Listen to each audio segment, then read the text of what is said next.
Naiz irratian, bigarren kafea.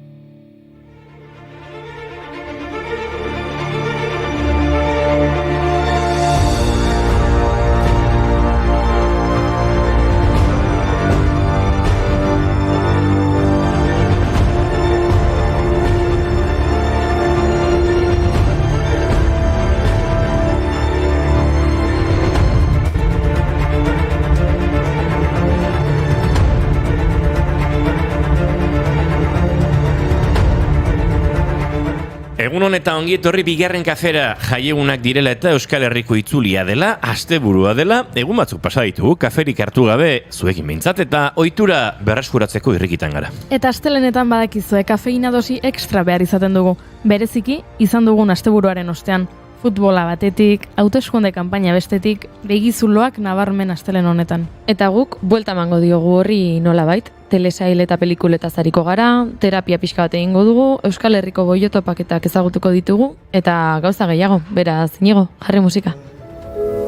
Oublier le temps des malentendus et le temps perdu, à savoir comment oublier ces heures qui tuait parfois à coups de pourquoi le cœur du bonheur. Gora bihotzak, Bai, tira, agian ez da astelena alaitzeko abestirik aproposena, baina bai giro goixoa sortzeko modukoa.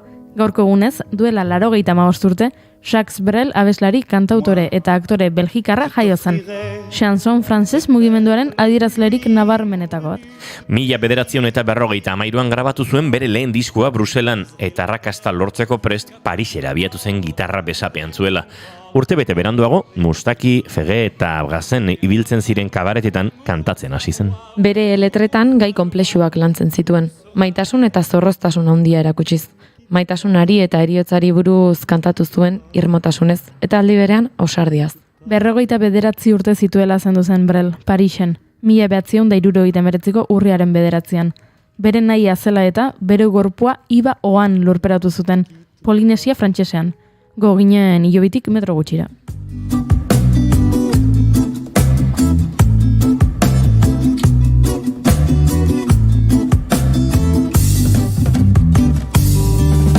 Te opo a neo ia oi te po i ini a hoi to uiri ya aro hare oi a u te opo a neo ia Eta hemen lehenengo lotura Polinesia frantsesarekin liluratuta zegoen beste artista bat gaurko egunez hilbaitzen, hain zuzen ere Pablo Diego José Francisco de Paula Juan Nepola Cipriano de la Santísima Trinidad Ruiz Picasso.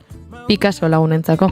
Aurkezpen gutxi behar ditu, baina bada ezpada. Picasso Espainiako margolari, eskultore, inprimatzaile, zeramikari eta antzerki diseinatzailea izan zen.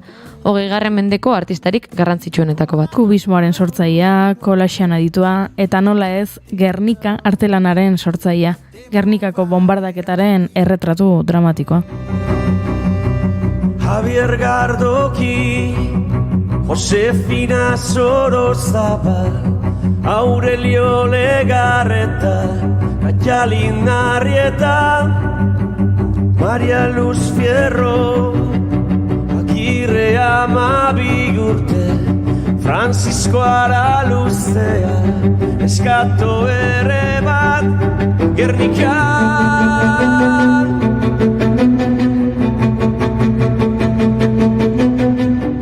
Eta orain, Gernika entzuten dugun bakoitzean Palestina etortzen zaigu burura.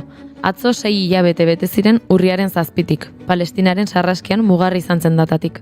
Gazako zerrendatik Hamasek eraso antolatu bat egin zuen, eta Israelek kontraeraso luze eta gogorrari ekin zion. 180 egun hauetan, Gazako etxe bizitzen 160 baino gehiago suntsitu dituzte. 382 hezkuntza instalazio, 123 ambulantzia eta 184 mezkita. Gutxienez, 33.080 palestinar hil dira. Horien artean, 14.500 ume. Beste 8.000 bat desagertuta edo hondakinen azpian harrapatuta daude oraindik. Gutxienez, 484 mediku hil dira. 750 palestinar baino gehiago zauritu dira, eta 17.000 inguruk guraso bat edo biak galdu dituzte. Mediku eta kazetariak atxilotu dituzte Israelgo indarrek, 200 voluntario eta langile humanitario baino gehiago hil dituzte, baita 100 kazetari eta komunikabideetako langile ere. Gutxienez, 2 milioi palestinarrek euren etxeak utzi behar izan dituzte. Baina Mohamed Farajala ekintzaile palestinarrak Gernikan egindako ekitaldian esan zuen bezala, boterean dauden guztiek urriaren 7 buruz hitz egiten dute orain, baina zenbat urriak 7 bizi izan ditugu guk. Lekiunia bestiak alizan itzen eriotza begi eta mizi ederreko baten amerten. Oso trebezin gatzen hemen ezabaltarri nundan zubeterik izan zailtzia. Lekiunia bestiak alizan itzen eriotza begi eta mizi ederreko baten amerten.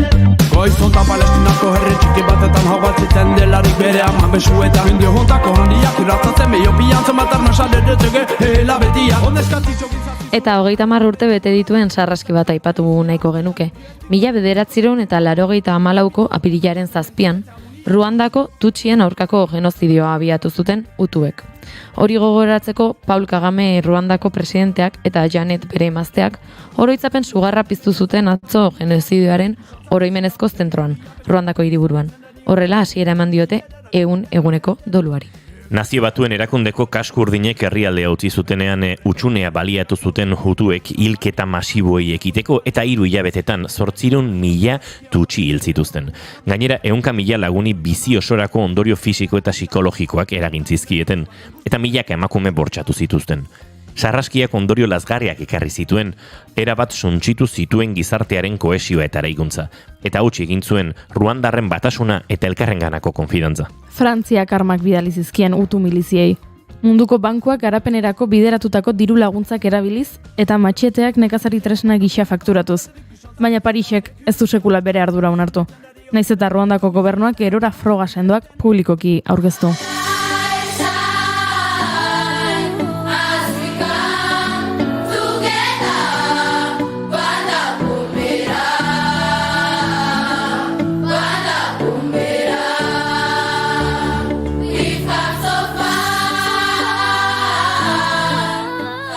Orduan ere nazioarteko erantzuna gaitzesgarria izan zen, antza denez, Nazio Batuen erakundeko idazkaria zen Kofi Annanek 94. urtearen hasieran izan zuen Ruandako gobernuaren asmoen berri, baina kasku urdinei ez esku hartzeko eskatu zien. Gerora sarraskiaren 10. urteurrenean Kofi Annanek Nazio Batuen erakundearen eta nazioarteko komunitatearen porrota onartu zuen, eta ekintza plan bat iragarri zuen genozidio hori berriro gerta ez dadin. Bere hitzetan Ruandako genozidioa etzen inoiz gertatu behar, baina gertatu zen. Eta ez Nazio Batuen idazkaritzak, ez segurtasun kontseiluak, ez estatu kideek oroar, ez nazioarteko edabidek ez zioten nahikoa arreta jarri hondamendia iragartzen zuten seinaleetan. Gaurko egunez jaio zen Kofi Annan, ganatar diplomazialari izandakoa, Nazio Batuen erakundeko idazkari nagusia, 1987tik 2006 bitartean. Annanek 2001 urtean bakearen Nobel saria jaso zuen eta 2011ko urriaren 17an Aieteko bake konferentzian parte hartu zuen Donostian.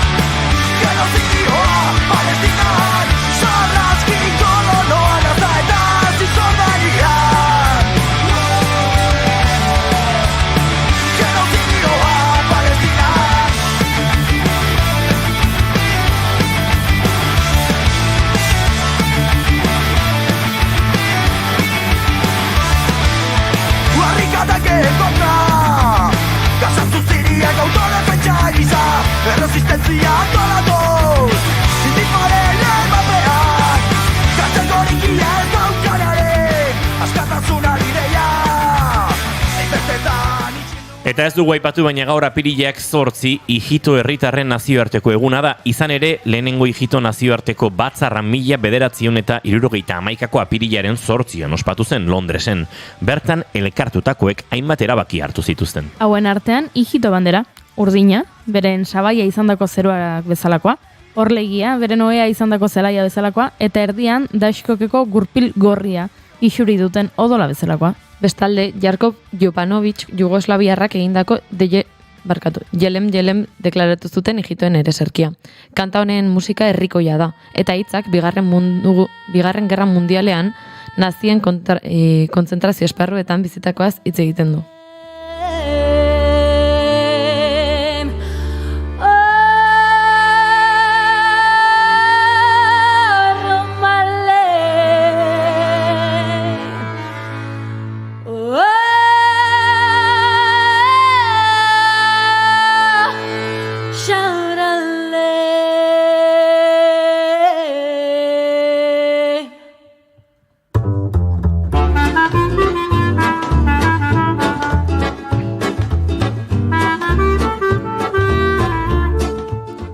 Gaurko egunez gertatutakoak aipatuta, ekin diezaiogun gaurko saioari. Gaur, Donna Peieniz terapeuta emozionala dator, eta gure bizipenen eta historiaren zamaz arituko gara berarekin. Josune Belez de Mendizabalekin kanpainari buruz ariko gara txiri bueltaka. Eta Euskal Herriko boiotopaketak ezagutuko ditugu. Hilabete bukaeran ospatuko dituzte Leitzan, eta horren inguruan hitz egitera etorriko da Idizu Arte. Eta astelena da beraz, telesail eta pelikulen gomendioak emango dizkizuegu. Ea gaurkoan Junek 21. mendeko bat dakarren.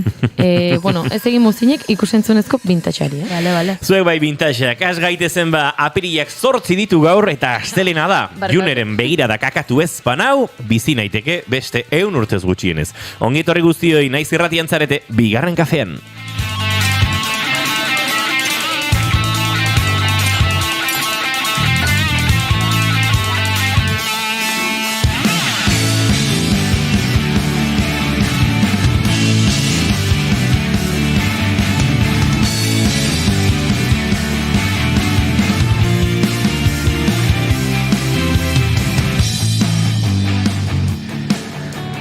Gure koreografiari askatasun eman genionetik hau ohikoa baino despropositoagoa da, baina alaxe bizi gara. June Romatet Ibarguren, egunon? Astelenon, bai. Goiuri ez Zarandi, egunon? Egunon, espaldiko. Esango nuke?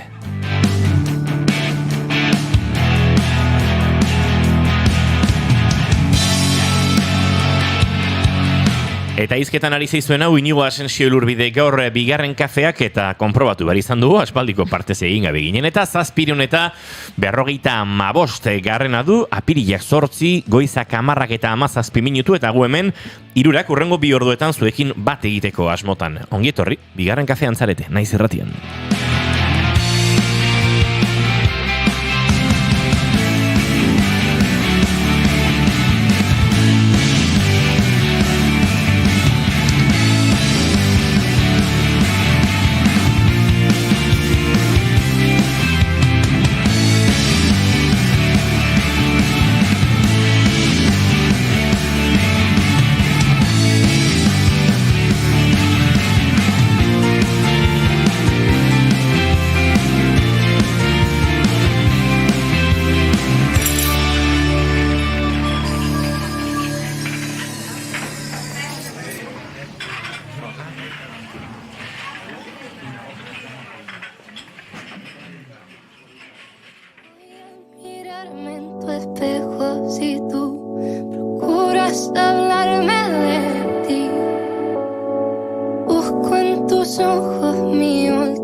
Gure txatean mugimendua da goizean goizetik, hementxe egunon, oporrak amaitu dira. Bai, oporrak izan dituzten entzatze, batzuk ez dugu oporrik izan. Dira, nire maite dut da larun batean ze gustoa Tolosan S.A. eta Tolofolk. S.A.? Gorka, Tolosan S.A. ontzan? Zer da S.A.? Tolosa, bi aldiz eskapatu zaizu S.A. hori?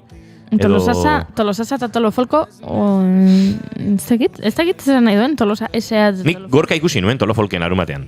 Bai, baina ez dakizu zer dan Tolosa S.A. Ez. Por cierto, Goiuri larun baten ikusiko gea, larun baten.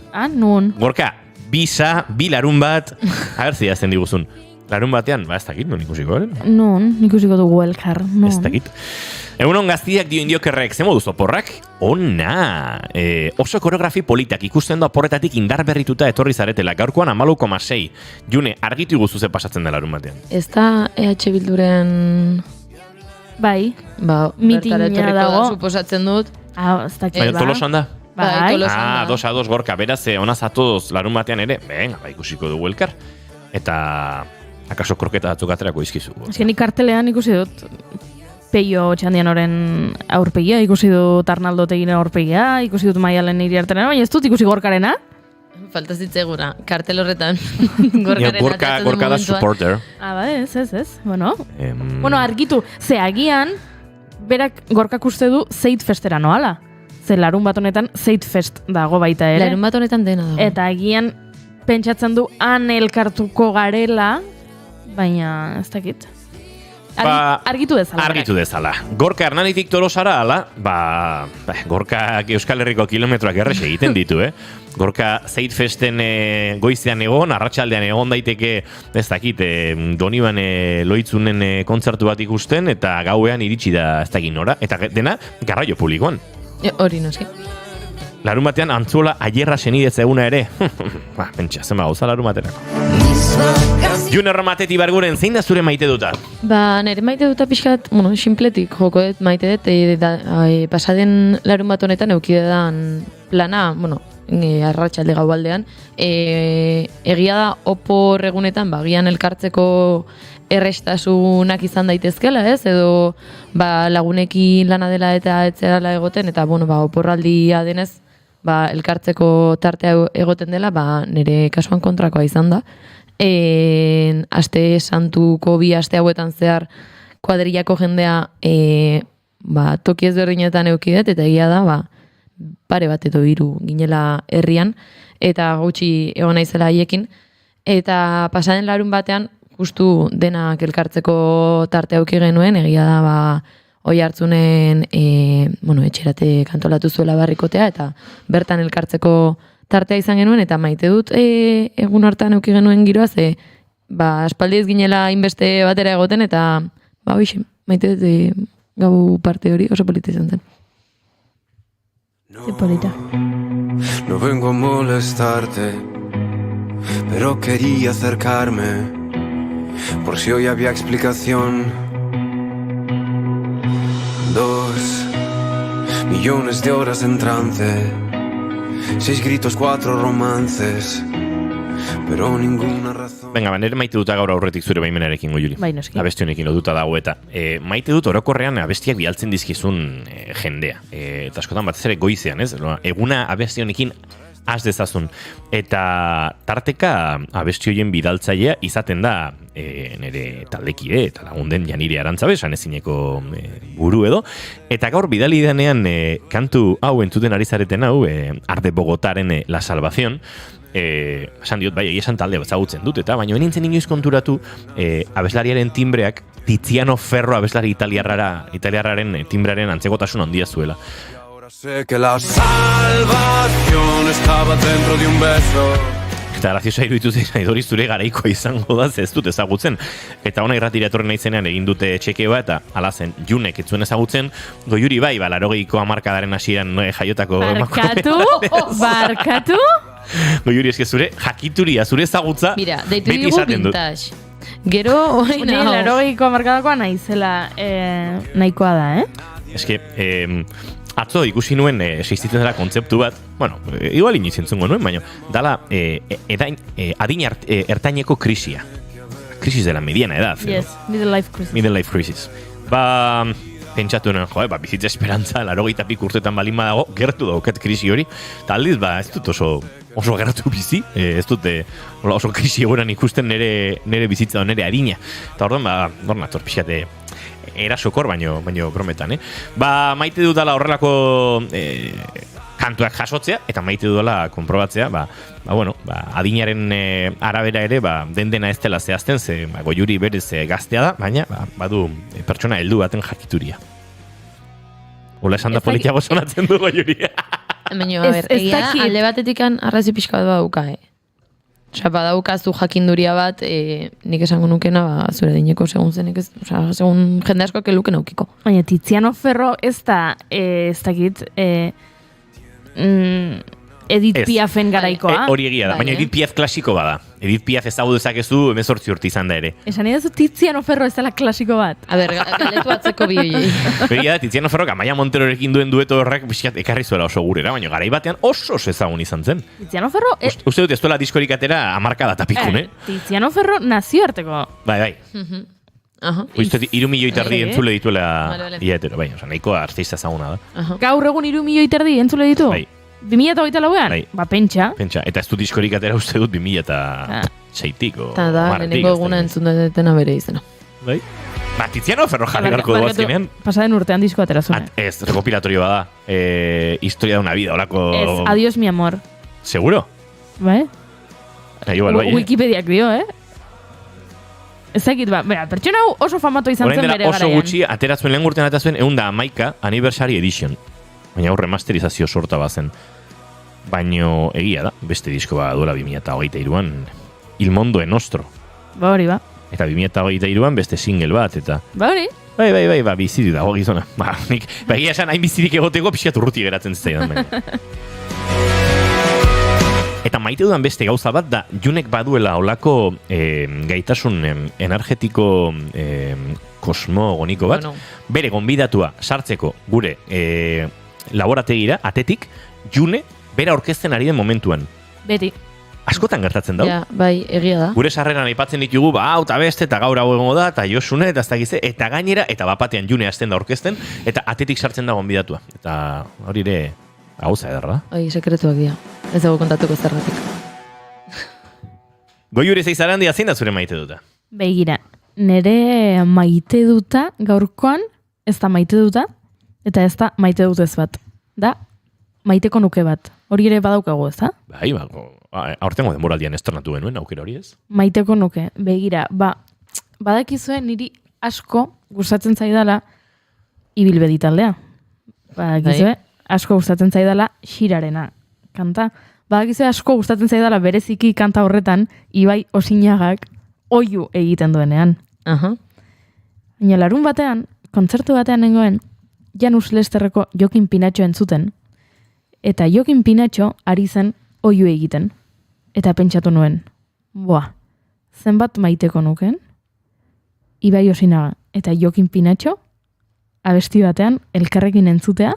Biak mikrotiko 30 zentimetrora oihu batean. Uneren batean biak oihu egiten. Eta hori da nere maiteko nukea, eta hemendik hitz egin behar dut hau aurrera ateratzeko. Uste dut Ibai Osinaga eta Jokin Pinatxorekin. Jokini esan diot. Ibai Osinagari esan dizaiogun. Ibai Osinaga. Hemen proposamena. Hortxe proposamena. Hori da, batzutan nahikoa da azia ereitearekin. Orain, eurek urezta dezatela landare hau, eta... Jazanik Pinatxori esan diot. Gertatzen bada, esango dugu goiurik sortu zuela horretarako behar den energia. Oso energia giroan nabilazken egunetan. Osinagaren zenbakia baduzue, idazteko eta esateko hori? Bai, botako diogu. Vale, osan da. Hortarako bakarrik. Hortarako bakarrik. Bai. Isilune ezerosoa sortu dena Bigarren Kafearen estudioan kantua behar dugu eta kantu hori hauxe da Tiziano Ferro eta Amaia Montero. Berriro? Baina Tiziano Ferro ez du lauren dizarri.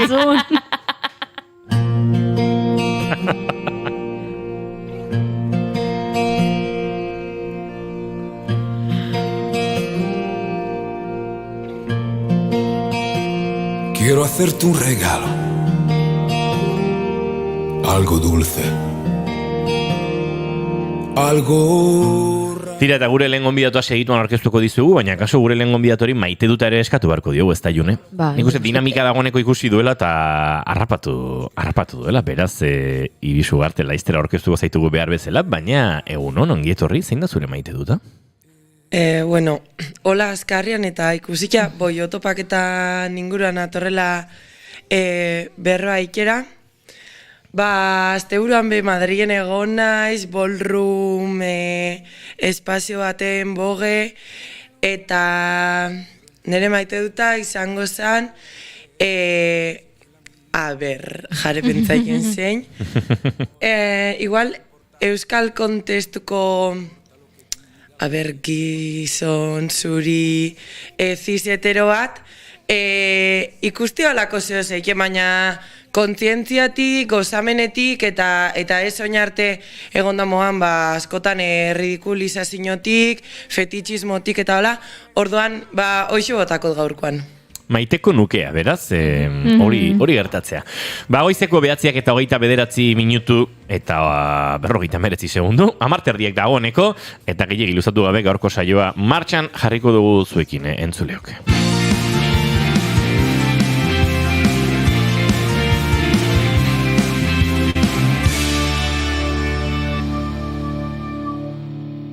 Bigarrenak ez direlako beti okerragoak, bigarren kafea.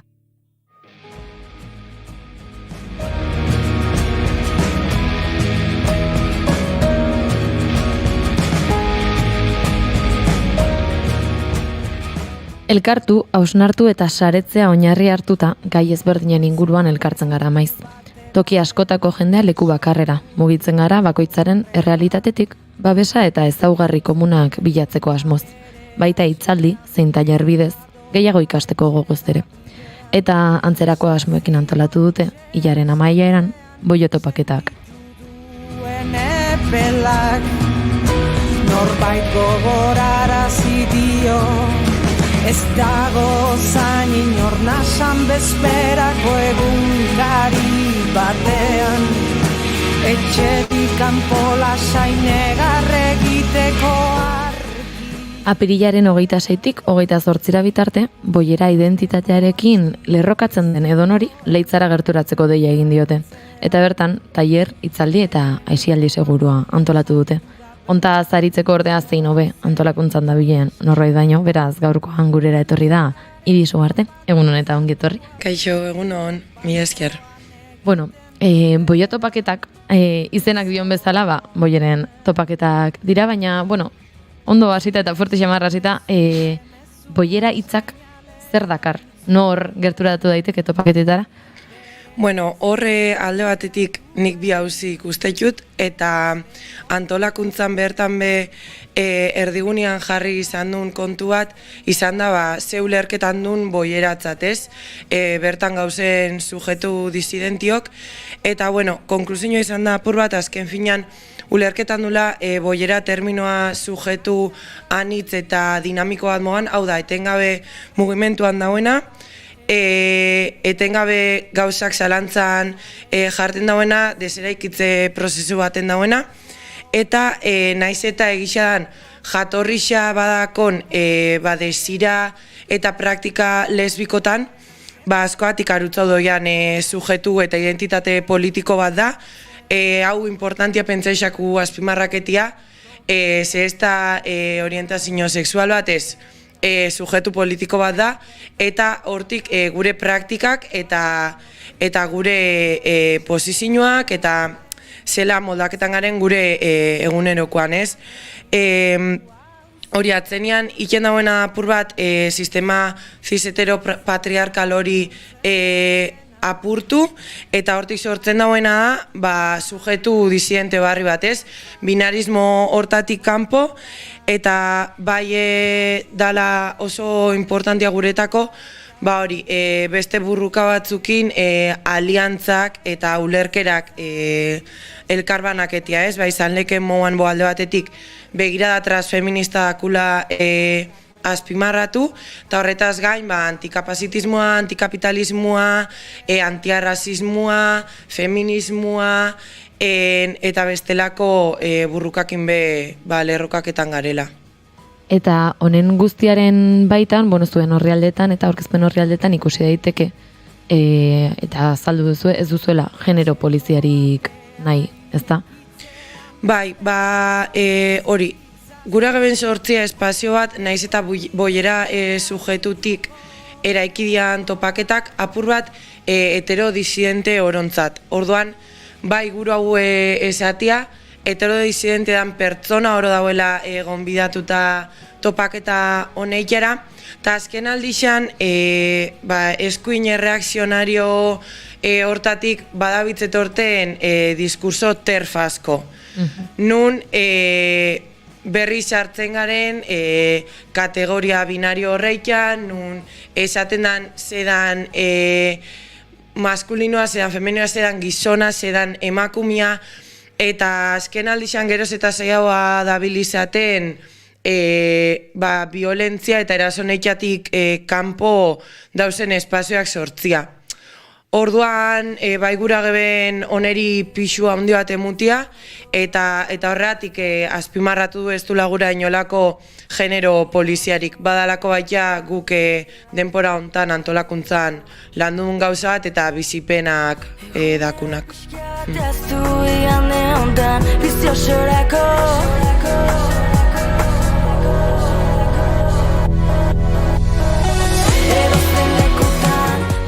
Bueno, uste dut gaian ondo kokatu garela eta, bueno, pixka bat, topaketen hasierara joan nahiko nuke, nondik sortzen da topaketa hauek antolatzearen beharra edo, bueno, noiz hasi zineten honekin?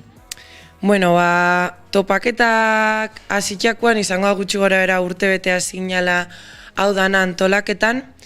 Ideia edo proposamena etorrezan ja antolatuta euen talde transfeminista batetik, Boiurria izenekoa. Nun iken dagoen deialdi bat, ikusika bai eusen goguak, biharrak, zehen dela 40 urte, 2023an izan zian 40 urte, inziala horeretan lesbianan lehenengo topaketak.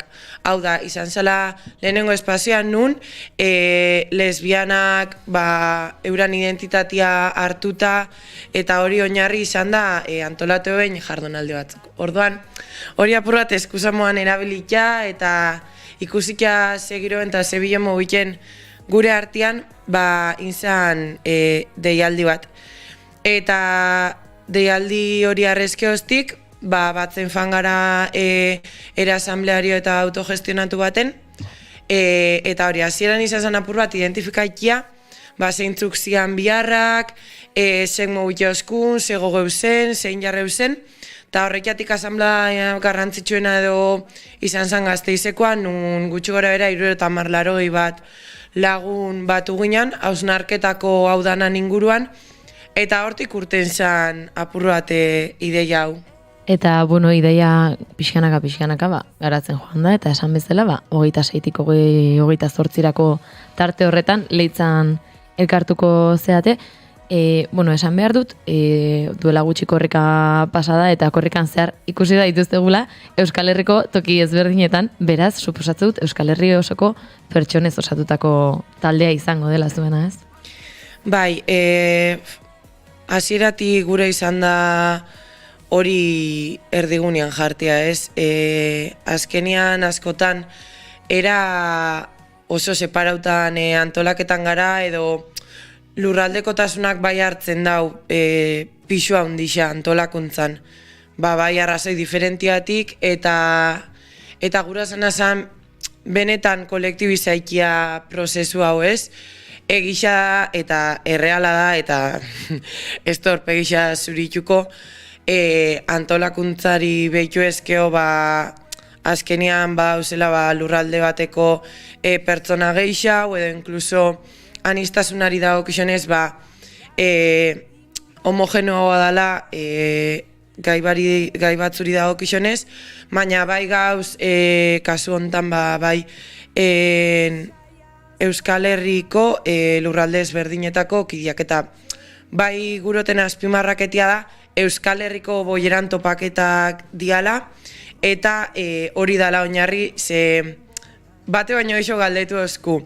Bale, eta islarixak eta tailerretan egon midianak eta, spoiler larregin barik, baina kanpotik betorriko diakide batzuk, baina lantzia gura dana eta erdigunean jartia gura dana momentu honetan Euskal Herrixan bizi garen on, Euskal Herrikoak garen on, boiera sujetu hori. Eta, Euskal Herrian izan da, irakurri dezakegu ere zuen, sare sozialetan, eta dena euskaraz egiteko asmoa dagoela, baina donork ez balu euskaraz jakingo edo itzultzeko aukera ere badagoela, ez da? Bai, beste gai potolo bat da eta garrantzitsua euskeriana, azkenean bai gura geben auto bat ikia euskerian alde, hola ulerketan dulako asambladako kidegaren pertsona orok, baina batzutan baita pasen da euskeran diskurso honen baitan, muten diala bestelako baztertze egoera batzuk, naiz eta euskalduntasunetik askotan minitioskune hori entzutia, eta ez geben gura espazio esklusibo bat sortzia. Orduan hori dela eta bai xuxurlarixan bidez eta bai itzultzaian bidez bermatu ingo da itzulpena bai espainolera eta bai frantsesera. Eta, bueno, hori guztia jakinda pixka bat agian begiratuko diogu egitarauari, ze egitaraua ostiral arratsaldean hasiko da, bertan elkartuko zarete. Egia agian ostiral arratsaldez elkartuta tarte gutxi izango duzuela, baina baduzue bertaratzen direnentzat plantxo bat, ezta? Bai, ostirala nahiko lasaixa izango da, uste dulako nahikoa lan egon gala apur bat jentiak okatu, bideratu, orduan plana izango litzake hori apur bat afai autogestionaua, gure artean egoteko, ja apur bat jentia zauketan fateko, motorrak beroketan, eta gero, bueno, oso klasikoan bertzoa faixa, horren aldeko apostu egin du, eta gero asmoa da, bueno, nahiko goiz batia danok lotara, aurrengo eguneko egitaraua egisa esan potentia lako. Bai, ez da, larun batean ikusi dugu egun biribila dezuela, goizean zehar solasaldi ezberdinak izango dituzue, eta tartean ere irakurri dugu Kanariar borroka torneoa ere badagoela.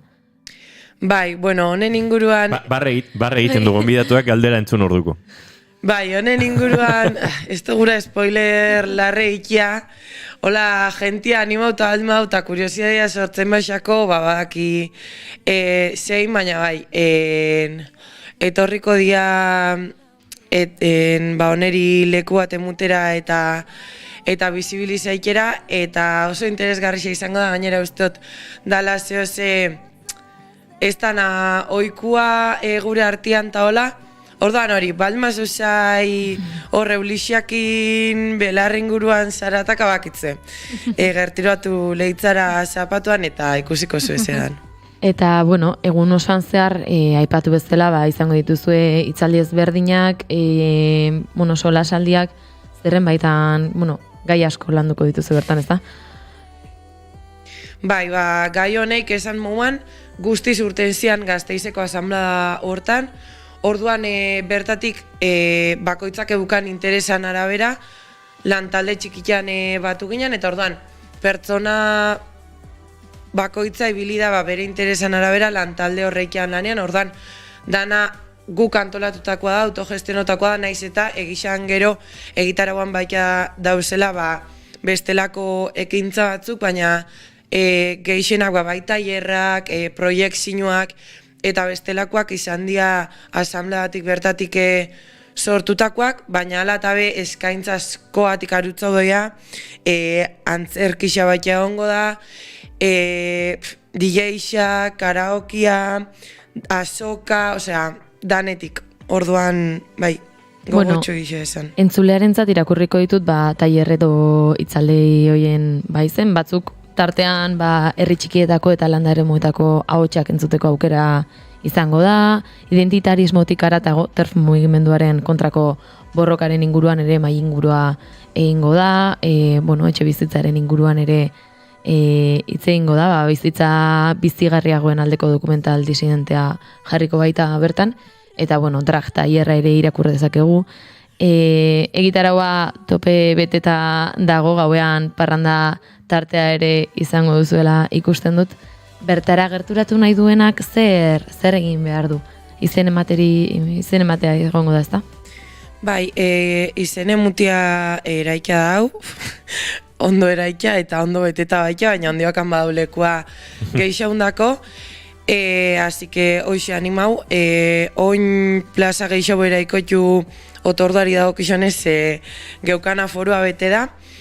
Hoxe moduak izena emuteko, gure sare sozialan bidez, boiotopaketak jarten mozue Instagramen, Telegrameko kanala be badaku, nun faten garen igoten informazio dana, baita dako izen Euskal Herriko boiotopaketak, eta hori Google Forms bat betetia da, eta listo, horrekin ja alko zeinen gerturatu, eta bestela egunean bertan ukiko zue aukeria.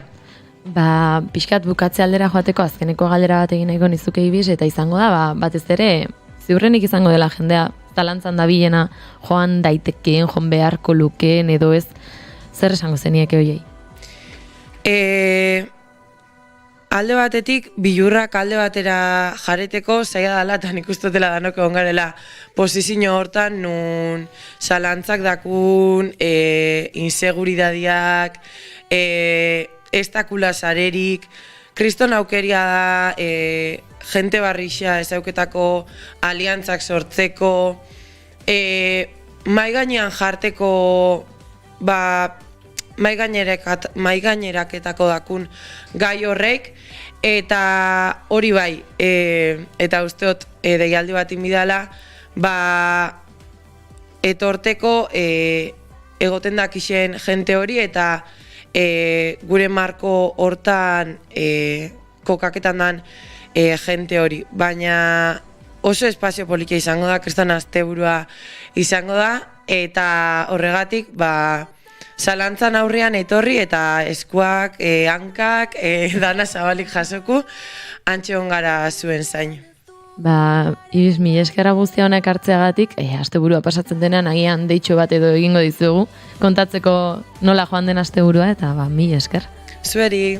Eskerrik asko.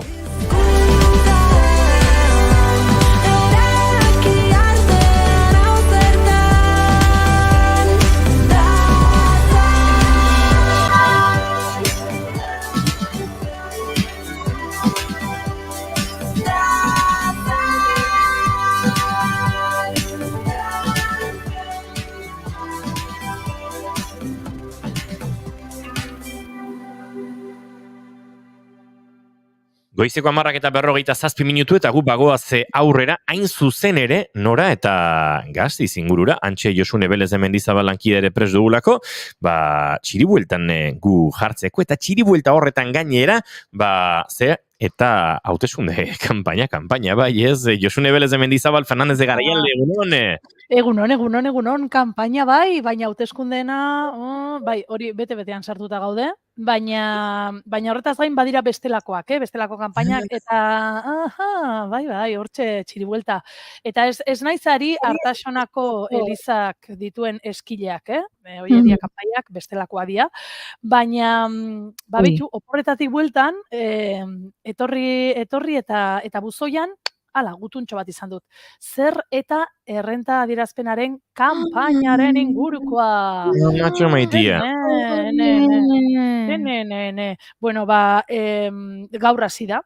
Gaur hasi da hemen Araban behintzat, ekainaren, ez dakit, zeguner arte, baina ez dakit zuek zaete, kanpaina hasten denean, lehen egunetan ja, lehiatilan edo, itzaurrea hartzen duzuen hoietakoak oso azkar, edo ez, edo ni bezalakoa, be aukera. Hau da, aiba bukatzear dago, ez dut egin. Begira, nik aitortuko dizut, gaur goizean begi bat zabaldu eta ikusi dudanean 2023ko errenta aitorpenaren proposamenak gaurtik onartu daitezkela Araban eta Gipuzkoan, esan dut, oraintxe bertan sartuko naiz, ikusteko, ea aurtengo zaplaztekoa nolakoa den, edo ez den zaplaztekoa, eta ikusi dudanez, pasaden urteko, proposamena ikusteko, sartu behar dudala pasaden urteko emaitza, eta ez nuen eskura eta horrela, ez dut begiratu. Baina egia esan, desiatzen nago gaur gauean etxera iritsi, eta begiratzeko, ze ez jakintasun honekin, ezin dut gehiago. Bai, behitu, ni kontrakoa, Goiuri, karo, niri ez diate holan aldez aurretikan egiten, orduan, ni aranoa, eskatzen dut azkenengo momentuan gauzak dien bezala, begira, ekainaren 25 amaituko da, nik 24ko eskatuko dut orduan, 23an, noski, eta orduan ja esertzen naiz hor lehiatilan, eta hasten naiz, jartzen diate hori, ordenagailuan, hau egin zenuen bestea, eta nik ez dut nik gogoratzen zer egin nuen.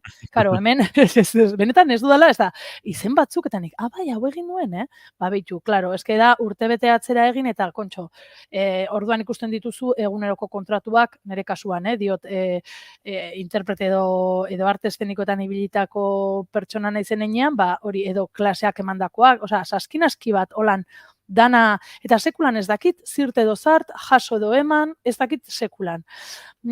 Eta, ere anekdotak ere, gertatu zean zaizkit, Adibidez, behin, jun, ara eta esan ziaten zu ez zaude behartuta egiten. Zane, nola ez ba? Eta esan ziaten, minimora ez zaelako ailegatzen. Puru minimora! Eta nik esan nuen, nola ez ba? Aurten desfondatu naiz, osea, lanpillo bat egin dut, bai. Lan asko egin dut, baina ez dut hainbeste diru irabazi. Hori izan zen, plasteko bat. Eta hori baino lehen, askoz ere lehenago, kontrakoa, hori da, minimora nintzen ailegatzen duela urte pilo bat, eta enuen egin, bale, eta gero esan ziaten urren urtean, izuna, eta zeba, klaro, kontratu bat baino gehiago baldin badokazu, behartuta zaude.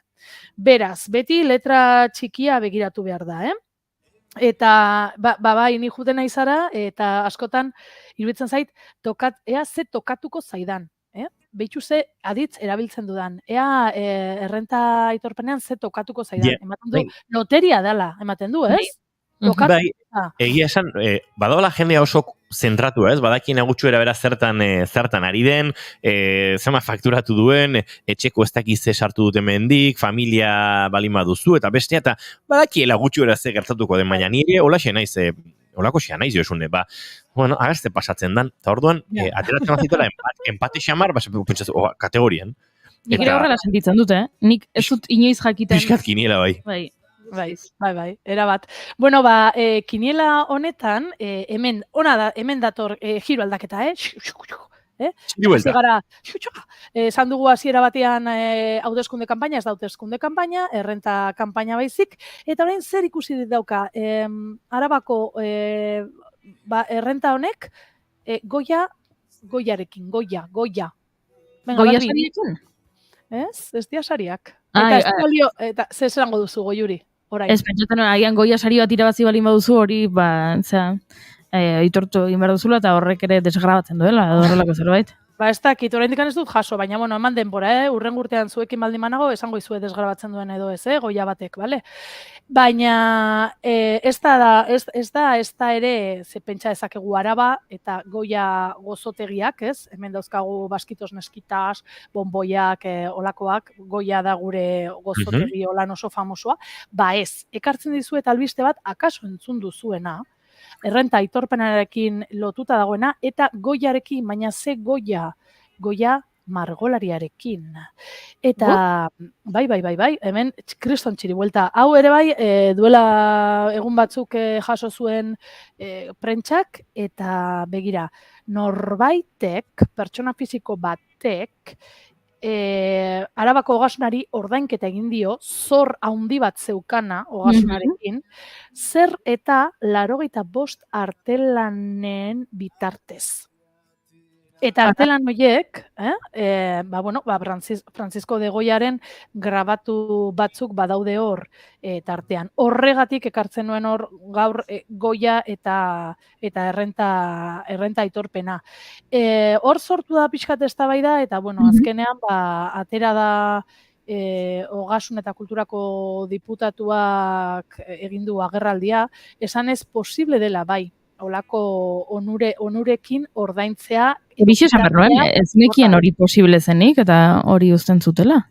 Ez da nik ere. Berak emandako azalpenen artean, batetik, baldin eta jasotzen duten hori, ordainan jasotzen duten hori, material artistiko horrek balioa baldin badauka, noski baiet. Eta bestetik ere, berak esaten zuen, Arabako herrialderako onuragarria izango litzatekela, artelan horiek gurean izatea, eta, ez dakit, orain itxaron beharko dugu, nun jarriko dituzten ikusgai, edo auskalo.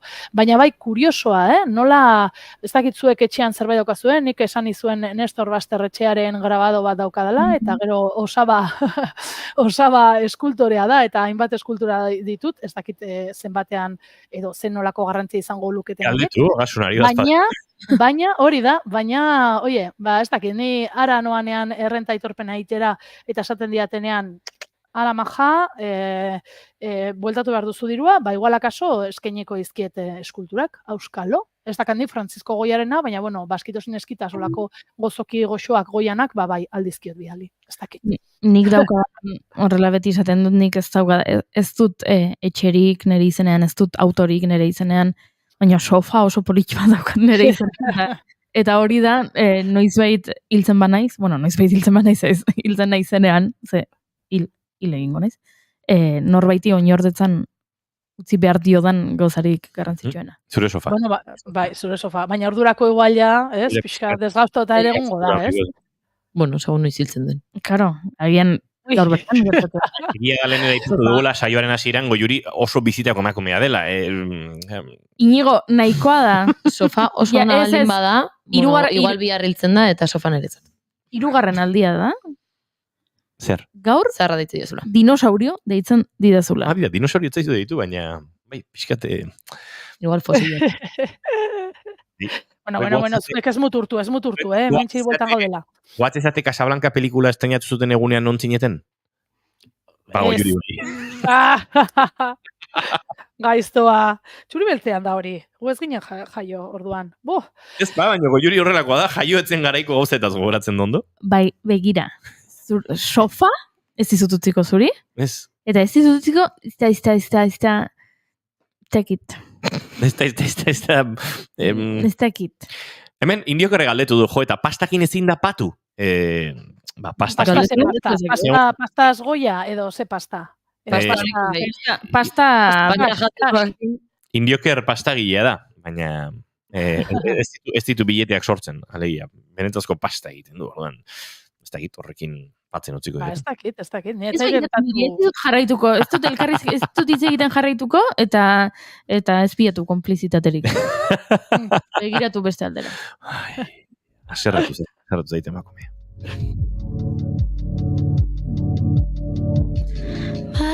Aizu Josune, eta gero zuri, deklarazio egiterakoan dirua itzultzen badizute, hori aurreztu hori duen horitakoa zara, edo diru horrekin, loteria bezala, zerbait egiteko da? Ez dute, gertatzen dena da, ekaina partian, gero ja oporrak hasten dira, eta egia da nik oso gutxi egiten dudala lan udan, ze kaleko antzerkia ez dugu egiten, eta orduan hor murriztu egiten zaigu, zirkuitoa nola bait, eta gero ere bai, urte osoan zehar lan asko egiten dualako, eta behitu, nik 2 hilabete hartzen ditut opor. Eta hoiek, klaro, bueltatzen diatenean, aurreztu ez, doa zuzenean kontu korrontea, baina nik uste dut sartu ala, irten ere egiten dela, ez? Azken finean, bakizu ez, denbora daukazunean ez dakazu dirurik, eta dirura daukazunean ez dakazu denborarik. Beraz, aisialdian baldin bazaude, eta tamalez batzutan aisialdian dirua gastatzen dugu, ez? Ez gaude kontemplazioan olan eguzkiari begira batzutan bai, baina, garagardotxo bat, ez dakizera, así que 200 euro bueltatzen baldin badizkiate, txistxas, ateatzen da. Ateratzen da.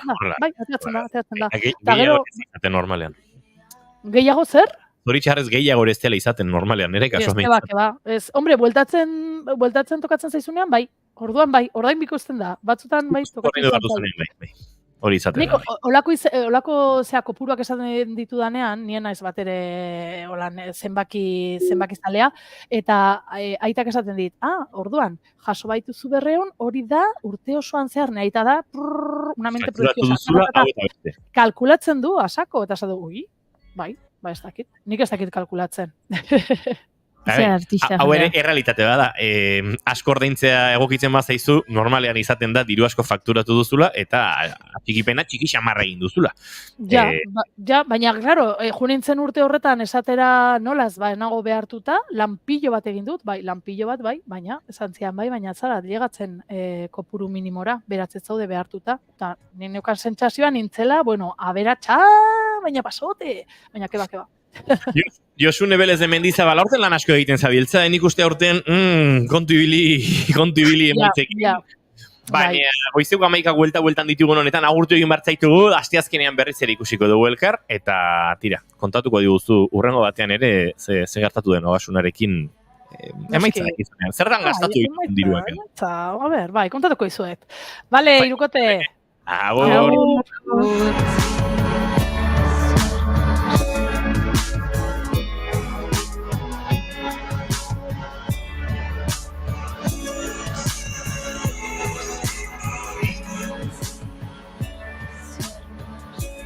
Eta goizeko 11 bueltan ditugula, bagoaz azken ordukoaren bile, gure estudio zentraletara bertan dugu Jon Telleria Barrena lankidea. Jon, egunon.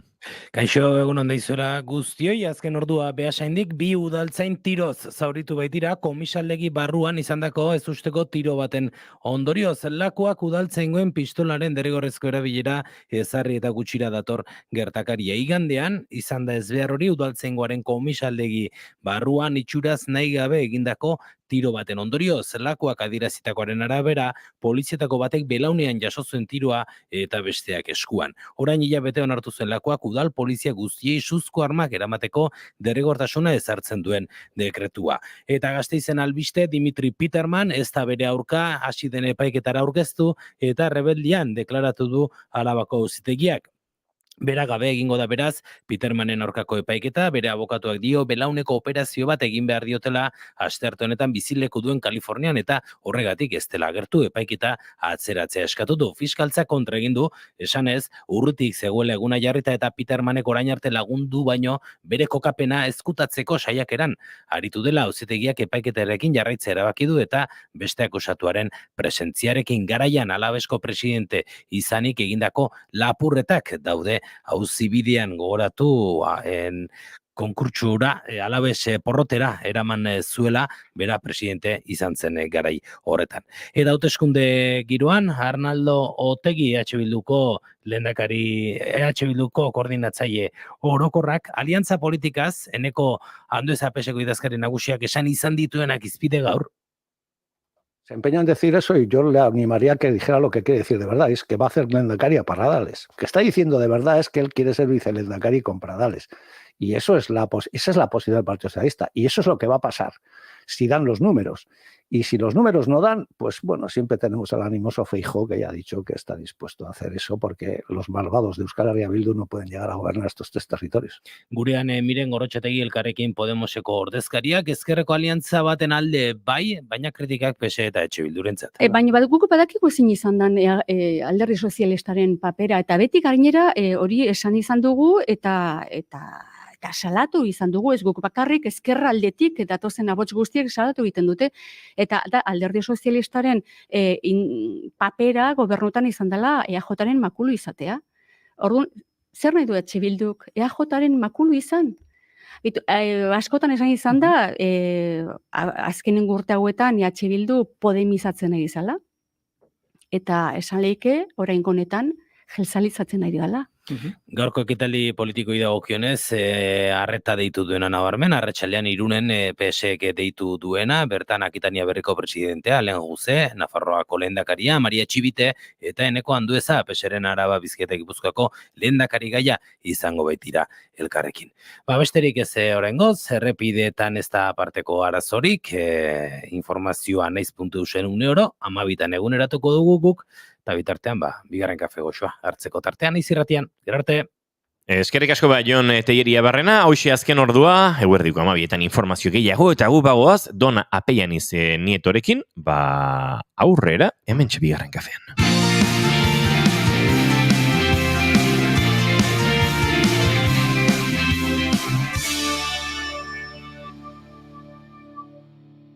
Bigarrenak ez direlako beti okerragoak, Bigarren kafea.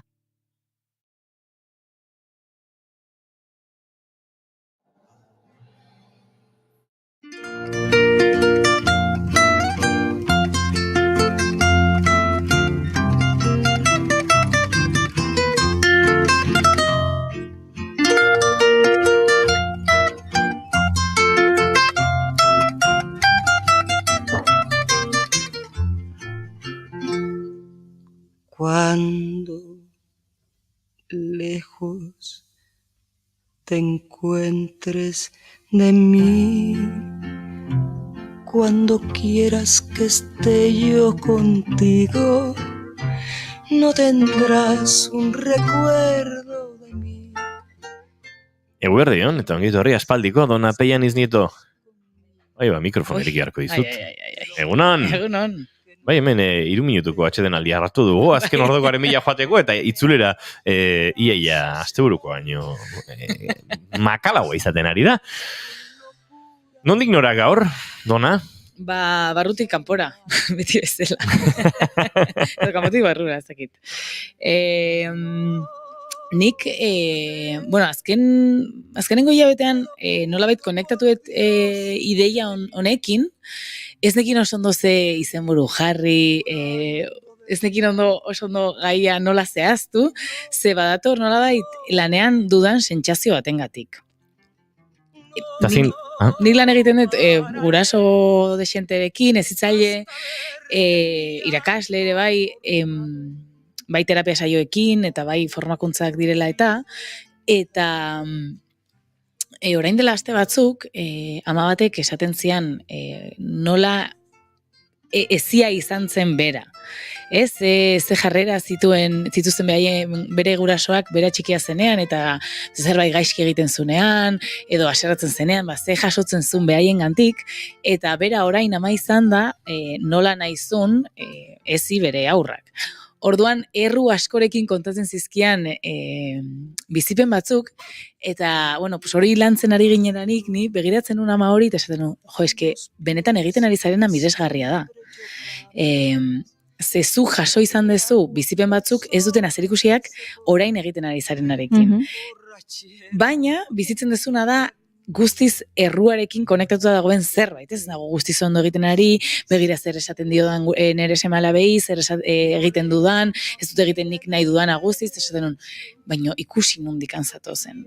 Ze jaso dun zure aurrak, ze jaso dezun zure haurtzaroan, eta ze jaso dezun zu ezteko tresna bezala. Eta ze egiten ari zara guztiz kontrakoa, eta hori izugarria da.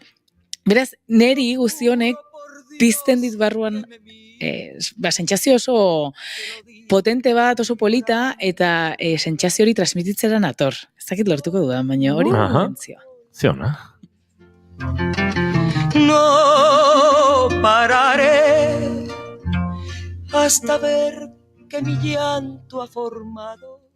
Eta honekin niri sortzen zait, galdera hau, zergaitik kostatzen zaigu hainbeste aldatzea. Ez dakizuei gertatzen zaizuen, ez dakizuek ere sentsazio hori dezuen. Nik asko ikusten dut, batez ere guraso ezitzaile irakasleekin ze igual bai jaso dute heziketa bat zeina ez duten nahi erreproduzitu, eta hor, Dona aski nahi ditut gauzak ere batera egin, edo bestera, baina zaitateatzen, eta hor zaitasunak ditut, baina ez dakizuei ere zuen egunerokotasunean gauza batzuk esatzen, eski nahiko nuke hau era ontara egin, baina ez dut lortzen, edo beti ateratzen zait, zerbait ez dudana egin nahi.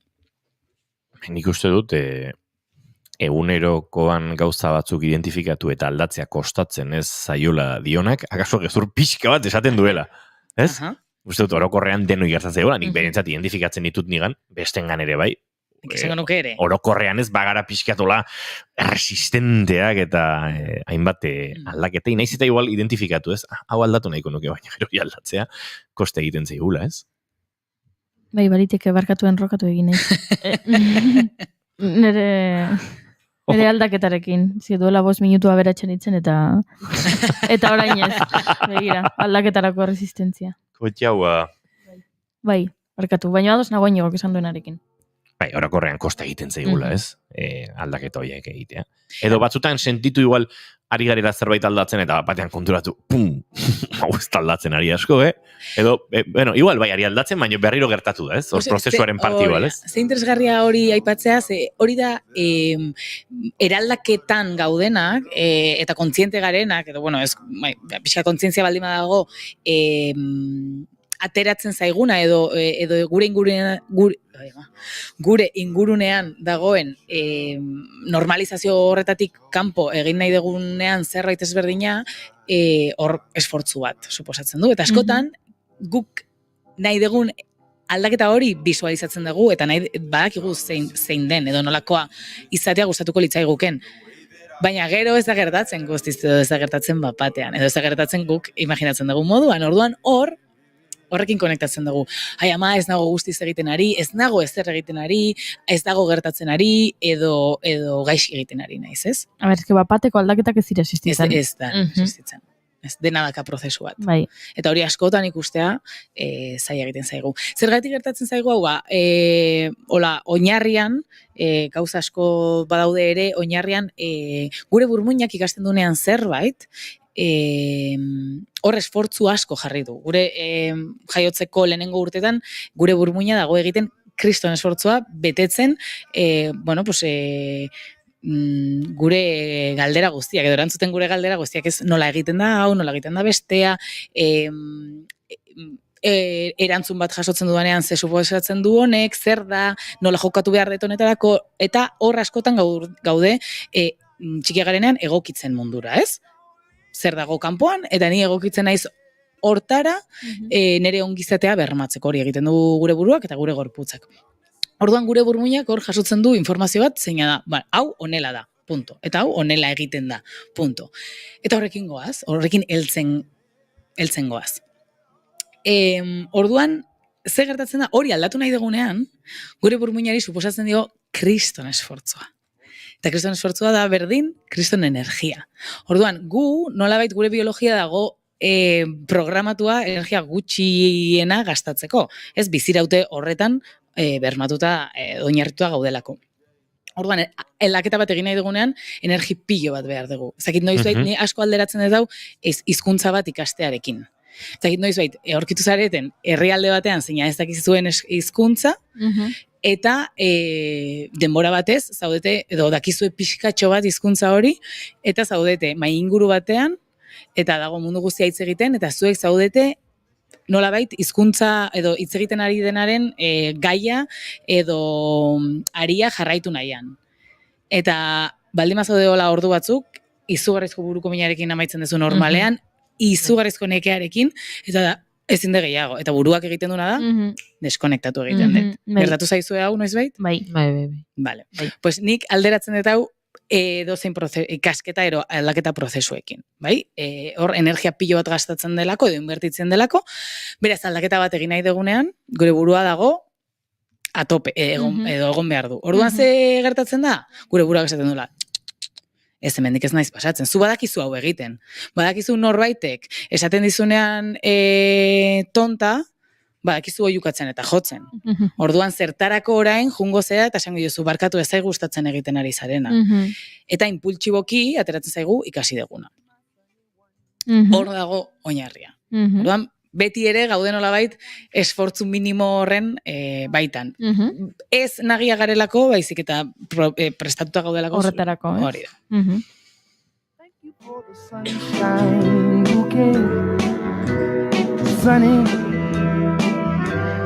Thank you for the love you brought my way.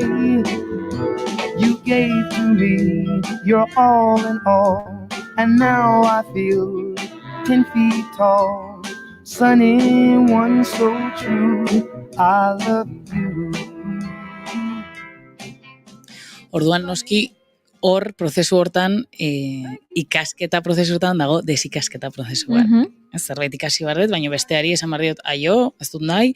Orduan, transformazio guzti horrek eskatzen du denbora bat, eta eskatzen du denbora hortan energia desente. Orduan, bueno, bai gertatu daiteke aldaketa hortan, ikustea zailtasunak ditugula, nekatuagoa gaudela, ez dakigula nola egin, eta bueno, pues, bizi dezakegu hor pixkate desegonkortasun bat. Bizi dezakegu, ez? Beti baina egon daiteke.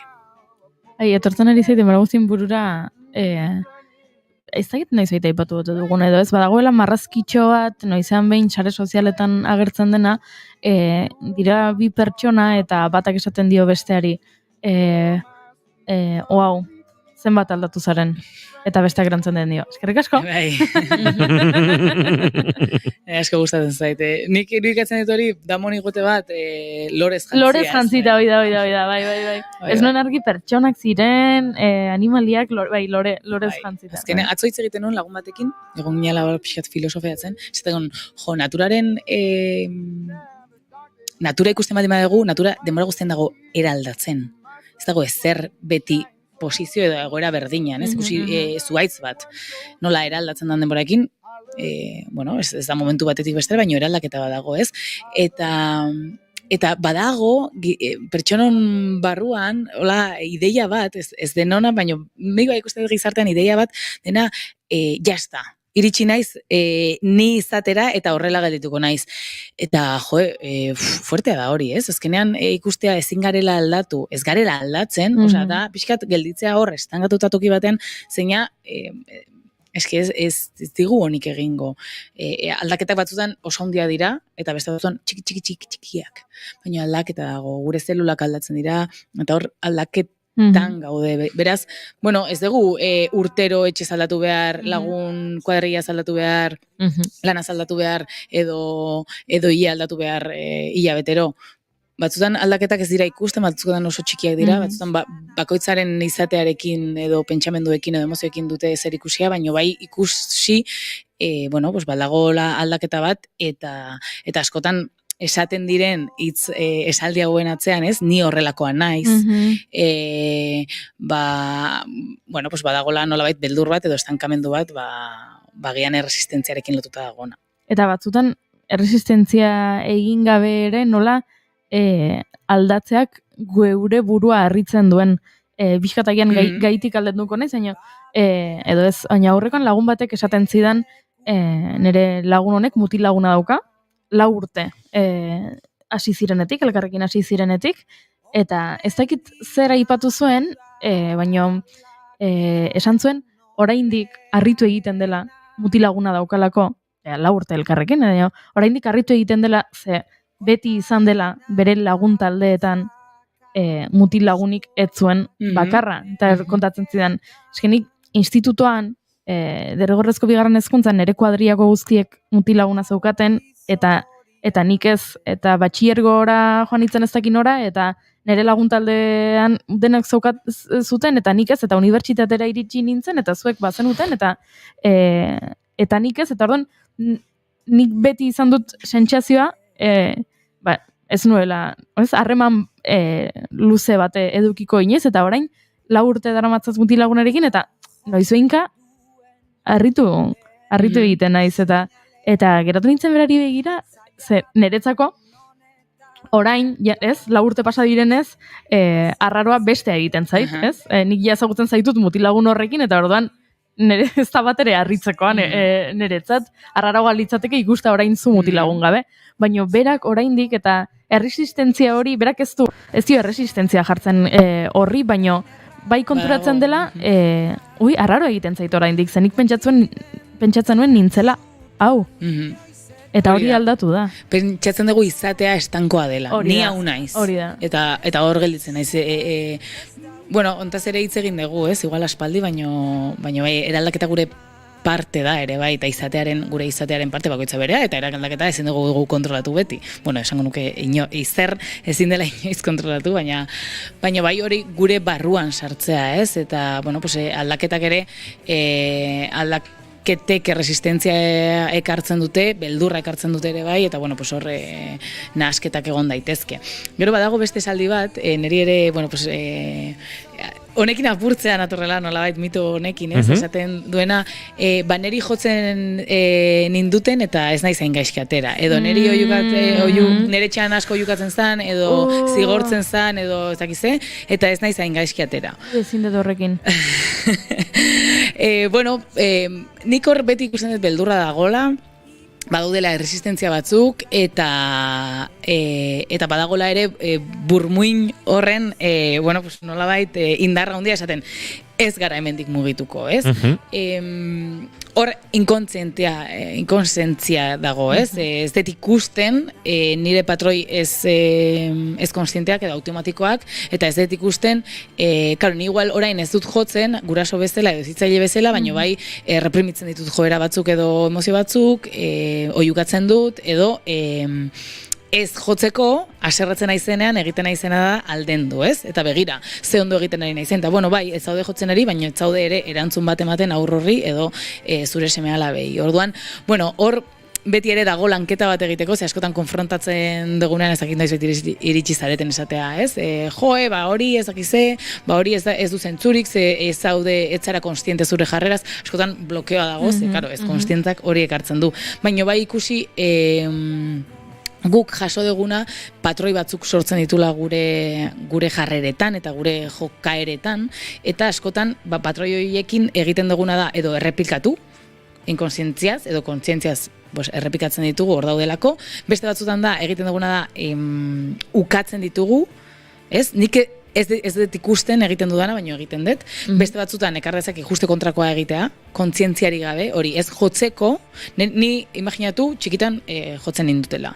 Orduan, ni orain guraso izan da ez dut jo nahi, badakit hori ez dagoela ondo, eta ez diot hori eman nahi nire aurrei, eta nola ez ditudan tresnak transmititzeko hitzekin edo bestera batera, ez dezu ondo egin, ez du nahi hau egitea, edo haserrenago, egiten dudana da, egoten naiz, orduak hitz egin gabe, edo etxetik juten naiz, edo blokeatzen naiz, eta etxean nago, baino ez dut hitz egiten, edo jarrera horiek ere existitzen dira, nolabait blokeatzen dut nire impultsoa, baina ez egiten horrekin. Orduan, gero bestea izango litzake, kontzientzia hartzea, eta esatea, ostra, nire barruan hau dago, hau ikasi dut, eta beste zerbait egin nahi dut, jo beharrean nahi dut hitz egin, oiukatu beharrean nahi dut hitz egin, nire aurrei eman nahi dut espazio bat, bere emozioak, pentsamenduak, desirak nahiak aske bizitzeko, tresnak emateko hori kudeatzen, baina horretarako beti, ikasi behar dugu guk, adimen kontzientzia eta hezkuntza emozionala, ezin da irakutsi aurrei, hola, liburu bat, matematika izango balitz bezala transmititu egin behar da. Horretarako, lanketa badago, eta bueltatzen gara hasierara. Lanketa egiteko, behar dugu denbora, behar dugu energia, eta beti, ez gaude prest kontzienteki, eta kontzienteki behar gaude prest ere, gure buruak zaten du, itxoin, nekatu da gaudela, gauza pilo bat emangatik dugula, eta dazpada energia hau gorde behar dugula. Orduan, bai eskatzen du beti ere, hizkuntza bat ikasten ari garen bezala, jartzea esfortzu plus hori, esateko, itxoin, orduan, askotan da, arnaz hartu, ura edan, pixate, nolabait, zaindu gure burua, ze esfortzu handia egiten ari gara aldaketarako momentu hortan. They just keep doing nothing, too intoxicated to be scared. Better off without them, they're nothing but unstable. Bring ashtrays to the Goizeko 11:22 minutu ditugu eta Dona Pellaniz Nieto emozioterapeutarekin ari gara aldaketen inguruan, haurtzaroaren eraginean, nola transmititu hainbat egoera edo hainbat ezagutza, nola ohartu, nola eraldatu, energia asko eskatzen duten prozesuetaz ari gara, eta tira, Dona agurtu aurretik oraindik azken ez dakite laburtze batean edo murgilduko gara, Dona, ze uste dut hormezu berezi bat ere, pixate guraso ezitzai irakasle eta bide lagunei nolabait helarazi barko geniekena. Gurasoi nolabait helarazi diezu dagoeneko, ez? Baina pixate gainontzeko ere, pixate aldaketa prozesu horietan edo nola aritu edo. Prozesu ez errexak dira. eskatzen duten energia asko eta eskatzen dutena kontzientzia pilo bat. Beraz, hor, seguraski lehenengo aldia, bigarrenean ez, hirugarrenean ez, eungarrenean, igual zehose ikusten dago, baina lehenengo alditan zego ikusiko seguraski aldaketa, edo nahi dugun eraldaketa hori, edo emaitza hori, eta hor askotan errua pizten zaigu. Jo, ni badakit ez dudala oiukatu nahi, nik badakit ez dudala zigortu nahi, edo mehatxatu nahi. Baina, ostra, zergatik ateratzen zait, ez? Afaldu gabe, zure ora. Edo, orain zigortuta etxeko lanak egiten patio garaian, ez? Edo horrelako gauzak ateratzen zaizkigu hori jaso degulako. Orduan hor, errua pizten zaigu eta erruarekin askotan blokeatu egiten gera. Orduan, erabili erru hori kontzientzia moduan esateko, bale, egiten ari naiz, zerbait, ez dudan nahi egin, beraz, horren kontzientzia hartu, horrekin gelditu bidean nago. Bide bat egiten ari nahi, zeina ez da erresa, lan pilo bat eskatzen duna, eta pausoka, gutxinaka egiten dena. Beraz, nire mezua miresmen mezu bat da, maitasun mezu bat da, guraso, hezitzaile, bidelagun, irakasleentzat, eraldaketa bat sortzen ari zareten guraso, hezitzaile, bidelagun eta irakasle guzti hoientzat, ez delako bide erresa, egiten ari zareten bidea izugarria delako, eta lan eta esfortzu handia eskatzen duelako.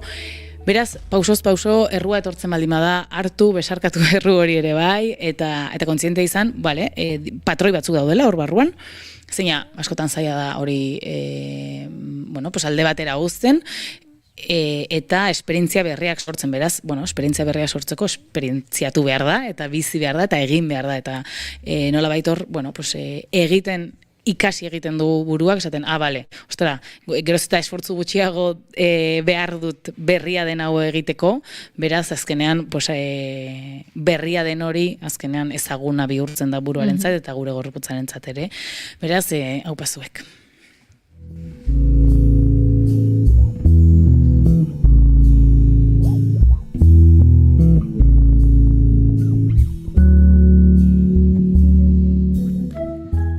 Dona pian iznito, hau pazu ere. Eskerrik asko, gaur gurera zure jakituria ekartzen jarraitzeagatik eta aste pare batean ikusiko dugu berriro elkar. Eskerrik asko. Asko. Mac Millerren Circles kantu honekin egingo ditugu urrengo minutuak eta segituan Imanol González Gurrutxaga ere gurera batuko da. Zuentzat hainbat telesail, pelikula eta bestelako proposamenak ere baditugulako. Beraz, gera zaitezte hemen naiz irratien zarete bigarren kafean.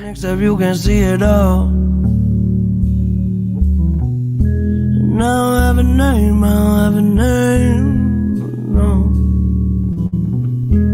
Who am I to blame, no. And I cannot be changed, no. Trust me, I've tried. I'd stand up right at the start of the line, drawing circles.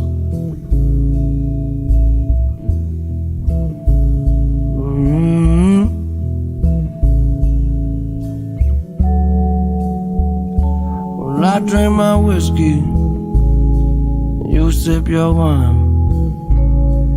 We're through while sitting watching the world falling down its decline. And I can keep you safe, I can keep you safe.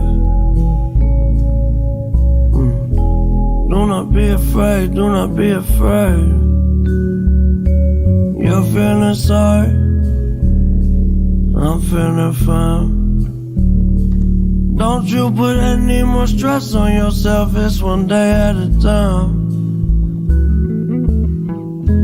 Getting pretty late. Yeah, and I found it goes around like the ends. I keep counting the time, drawing circles.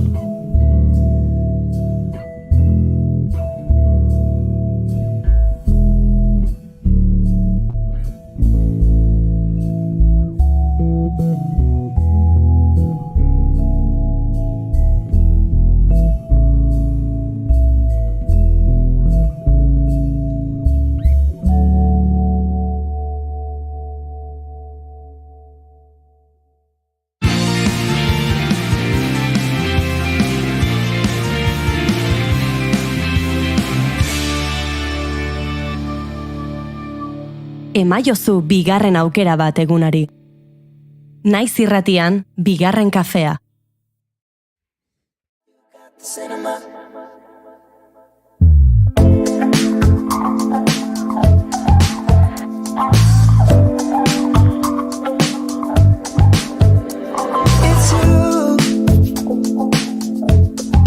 I'm not getting over it.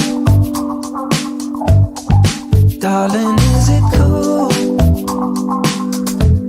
From starving when it comes to this. I guess we're in time. If you're getting yourself well. Astelena da eta guk proposamen sorta dakargu zuentzat, telesail, pelikula eta bestelakoen inguruan, batzuk oso puripurian daudenak, besteak egongo direnak, beste batzuk aldiz, iraganari begira jarri nahi baduzu ere, gure gomendioetan oinarrituta ere, nolabait zuen bidea lagungarri egiteko edo zuen bidea laguntzeko, proposamenak ere ekarri ditugu eta gurera astelenero bezala batu zaigu Imanol González Gurrutxaga. Imanol, egunon? Egunon. Ondo altzabiltza. Bai, gaur goizen, pixkat gogoratu naiz mikrofonen aurren jarri bar nola berriro, eta nukan sensazioa aspaldi nitzela jartzen. Aurreko aste santua, duela bi aste. Aste santutan ez? Duela bi, bai. Astelena izan zan barne. Astelena, bai. Ia bi aste oso. Hori da. Bai. Bueno, urduri jarriko zara hori dela eta. Bai, pixkat urduri jarri naiz. Aspaldiko parte zen nitzela jartzen. Bai, igual kafea behar duzula saiago goteko. Bai, saiago.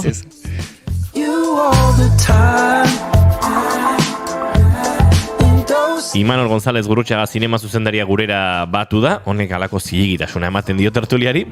Naiz eta gero dena eztabaidatzen diogun, baina zilegitasuna ematen dio. Gero, ez? Eztabaidatzen diogun? Mikro aurrean ez, mikrotik kanpo dena eztabaidatzen diozu Imanoli. Diozue esaten du gainea. Diozue. Eta berak ez. Bueno. Diogu izango da. Barkatu. Zuek gehiago. Barkatu bat zizut defenditzen egon naizela ni. Gaur goizean. Vale. Tira, Imanoletik hasiak gara, zein da zure proposamena, Imanol? Gaur kontan ekarri dizuet The Whale, balea. Darren Aronofsky zuzendarian pelikula bat. Zuzendari honek aurretik inditun pelikulatatik, aipagarrenak nik uste diala Mother eta Requiem for a Dream. Bai. Eta, esan barrauket, lehenengo aipatuket zertazi joan pelikula.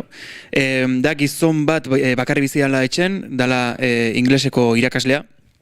Eta dagoela oso potoloa. Eta dauzkan barne gatazkagatik ez du etxetik ateratzeko indarra bilatzen, ez? Eta orduan, bere egunerokotasuna pasatzen du etxean jaten eta klaseak online ematen, kamera kenduta daukala, eta bapaten azalduko zaio pertsonaia bat, dala bere alaban pertsonaia, azalduko zaiola etxean, bapatean, eta jongo da pixkanaka konbentzitu nahien gero ez da gehiago azaltzeko, ez.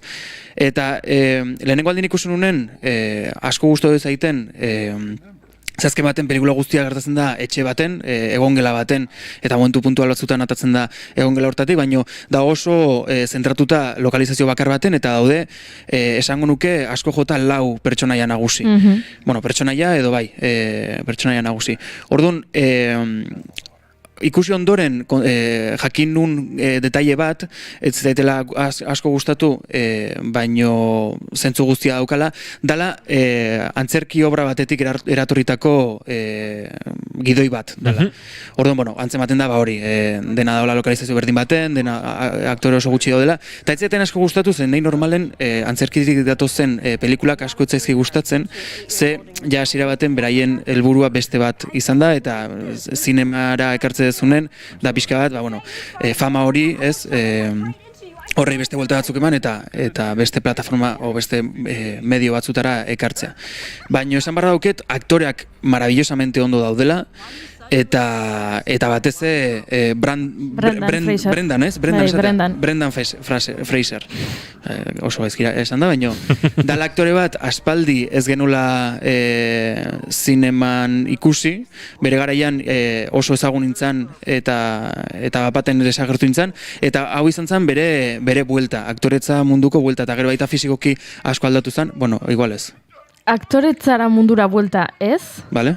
gauzak egiten jarraitu zituelako, bai bere lana txalotzearen buelta. Vale? Osea, hau da, berak ez zituen aktore lanak utzi eta bapatean bueltatu da 15 urteren ostean egiten duen lehenengo pelikula bat egitera. Ez berak jarraitu du gauzatxoak egiten, baino baztertuta eta paper txikiak eta han eta hemen eta ez garai batean, ez? Hainbeste laudoriatzen zen bere lana La Momian eta horrela aritu ostean. Maila hartatik urrun. Maila hartatik urrun eta pixka bat baztertuta agian, ez? Baino jarraitu du gauzak egiten, eta nik uste dut pelikula honekin asko aipatu dela Brendanen itzulera, eta itzulera hori hortik ere badoala pixka bate, ez ni naiz inora joan, ni naiz egon 20 urte beste lan batzuek egiten. Ni gauzatxoak egiten aritu naiz,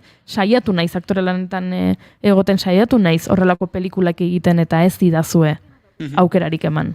Ja, bai, baliteke. Nik egia izan, aspaldi enula ikusten, eta foku mediatikotik nahiko kanpo ikusten un aktore bat zan, eta baten pelikula hortan ikusten unen, irutu zaiten zala pixkat buelta hori. Baina, beak, buelta hau representatzen duen bezala, irutzen zait daola beste aktore bat, dala Sadie Sink, gaur izenakin oso gaizkin ator, baina Sadie Sink, dala aktore oso gazte bat, hasi zala, esango nuke bintzet, bere karrera hasi zula Stranger Thingsen telesaian, eta hori ere ez da egia.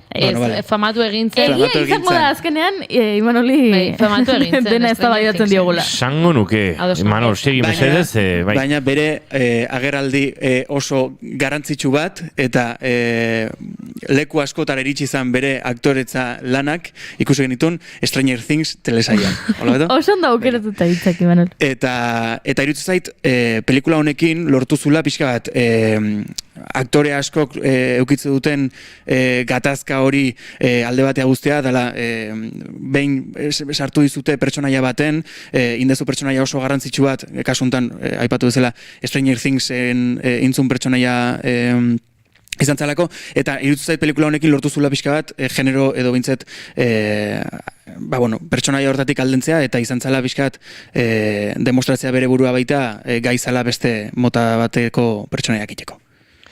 The Whale filmak zer esan handi eman zuen Oscar sariketetan edo Oscar sarien izendapen eta giro horretan alako indar hartu zuelako, eta baita Brendan Fraserren itzulera delako horrengatik, bai, mundu guztiak itzulera bezala saldu zuen, gero egia badagoela intrahistoria bat goiurik azaldu duena, eta bera ez zela zinemagintzatik urrunduta egon, baina nolabait fokoen edo loriaren usain hortatik bai pixka bat, ez? Eta mentxe de Whalen proposamen hau, ikusgai Imanol oraintxe plataformetan? Beiratuet, eta ez konfirmatu, baino printzipioz Googleen esatunan arabera, Prime Videon eta Movistar Plusen dago. Prime Videon eta Movistar Plusen ikus daiteke The Whale, eta tira, hortxe proposamena. Nik proposamenaren nahi dut. Dela, Brendan Fraserrek Critics' Choice Awards sarietan jaso zuenean saria The Whale pelikula egiteagatik bere eskerroneko diskurso hori. Euskaraz azpititulatuta nahi balin baduzu, Koiuri Zizaren Twitter kontuan daukazu. Spam, Beste gustatu zitzaidan, esan hola, azpititulatu egingo dut, eta Twitterran jarriko dut. The Whale Prime Video ikus dezakezue, eta baita, esan du, Movistar gehien, Movistar Plusen, hortxe proposamena. Goiurik dakarren proposamena bada, nolabait, ezaguna egin dakizueken, baina akaso inoiz ikusi zuen telesail bat ikusteko tentazioa baduzue, eta baita proposamena, nolabait ikus dezazuen, baina nola egin edo. Kontua da, nik aipatu berduan telesaia Sex and the City dela. Sexo en Nueva York bezala gian ezagunagoa askorentzat. Zergatik nik aukeratu dudan astontarako hau? Duela egun batzuk Netflixek estrenatu duelako Sex and the City. Netflixen bertan orain arte ez da ikusgai egon Netflixen, eta orain jende gehiagorengana iritsiko da telesaia. Telesaia berez bere garaian HBO-k eman zuen eta HBO Maxen ere ikusgai zegoen, baino erabiltzaile aldetik Netflixek erabiltzaile gehiago ditu, orduan aurre ikusten da berriro jaioko dela Sex and the City, ez? Orain arte ikusi ez duen jende askok ikusiko du. Eta orduan nik erabaki dut gomendio batzuk ematea. Ziurrenek Netflix kontu bat izango duzu, edo zure inguruko norbaitek izango du, eta esan dezakezu, begira, aurten 25 urte egin dituen telesail hau ikusiko dut. Zer jakin behar dut ikusten hasi aurretik? Lehenengo kontutxoa. Pentsatuko duzu agian, pelikulak ikusita, edo The Carrie Diaries telesaia ikusi baduzu, agian spoiler gehiegi egin dizkiozula zure buruari, eta ez duela merezi Sex and the City edo Sex on New York ikusteak. Ez, lasai. Pelikulak solteki ikus daitezke, ez da beharrezkoa telesaia ikustea pelikulak ikusteko, eta pelikulak oso telesaiaren desberdinak dira, edo bere nortasun propioa daukate. Beraz, pelikulak ikusi balin badituzu, lasai, ze telesaian gauzak gehiago daude, beste erritmo bat dauka, kontatzeko modua ere desberdina da, beraz, ez diozu zure buruari spoiler horrela nagusirik egin, eta ez duzu izorratu esperientzia hau. Bigarrena, adina. Pentsatu dezakezu nerabeentzako dela. Ze bai ikusgarria da oso, arropak oso ikusgarriak dira, oso Instagrameagarria da. Bai, lehenengo saiak eran ondo egin. Ondo, saiatu zara bigarrenen ere ondo egin duzu. Ezin esan diezazuket garapen ona daramazunik, ze garapenik ez da egon. Ondotik ondora, Juri. Bueno, kontua da pentsatu dezakezula, ez? Amodiozko kontuak, New York, soinekoak, zapatak, blin-blina, pentsatu dezakezun erabentzat dela. Ez. Hemen dator nire gonbendio bat. Telesail honek kontatzen ditu 30 eta 40 urteren bueltan dauden emakumeen kontuak. Eta oso interesgarria da, 30 edo 40 urteren bueltan balin bazaude. Hau da. Nik ikusi nuen neraben nintzela, eta berrikusi dut 20 piko, ia 30 urterekin. Eta beste buelta bat eman dio telesaiari, eta uste dut oso interesgarria dela, adin buelta horretan balin bazaude, ze gai asko lantzen dira telesai honetan. Batetik, maitasuna eta ezkontzak eta mutilagunak eta neskalagunak, baino baita ere bakarrik egotearena, baita ere zure lana, zure harreman sexuafektiboen gainetik jartzearen gaia, baita gurasoak zaintzearen gaia, edo bizitzan pixka bat aurrerago zure sexualitatearekin experimentatzen hastearen gaia, beraz, naiz eta pentsatu dezakezuen, telesaia umeen edo nerabeen kontua da, ez. Beraz, ikusi. Baina nerabea bazara ere, ikusi, ze amesteko eta pentsatzeko nere bizitzaia nolakoa izango dute den, hori ere interesgarria da. Kontuan hartzeko beste gauza bat, urtea. 1988an estreinatu zen Sex and the City. Testu inguru horretan kokatu behar da. Bai. Naiz eta... Kosta egiten da batzutan. Naiz eta orokorrean urteak ondo aguantatzen dituen telesail honek. Ondo zaharkitu den telesail bat da. Ez da ondo zaharkitu arrazaren kontuan, adibidez, oso telesail txuria da. Protagonistak txuriak dira, inguruan pertsona arrazializatu oso gutxi daude, batzuk bai, baina protagonistak lau emakume txuri dira, eta beraz, hori izan daiteke aldaketa bat.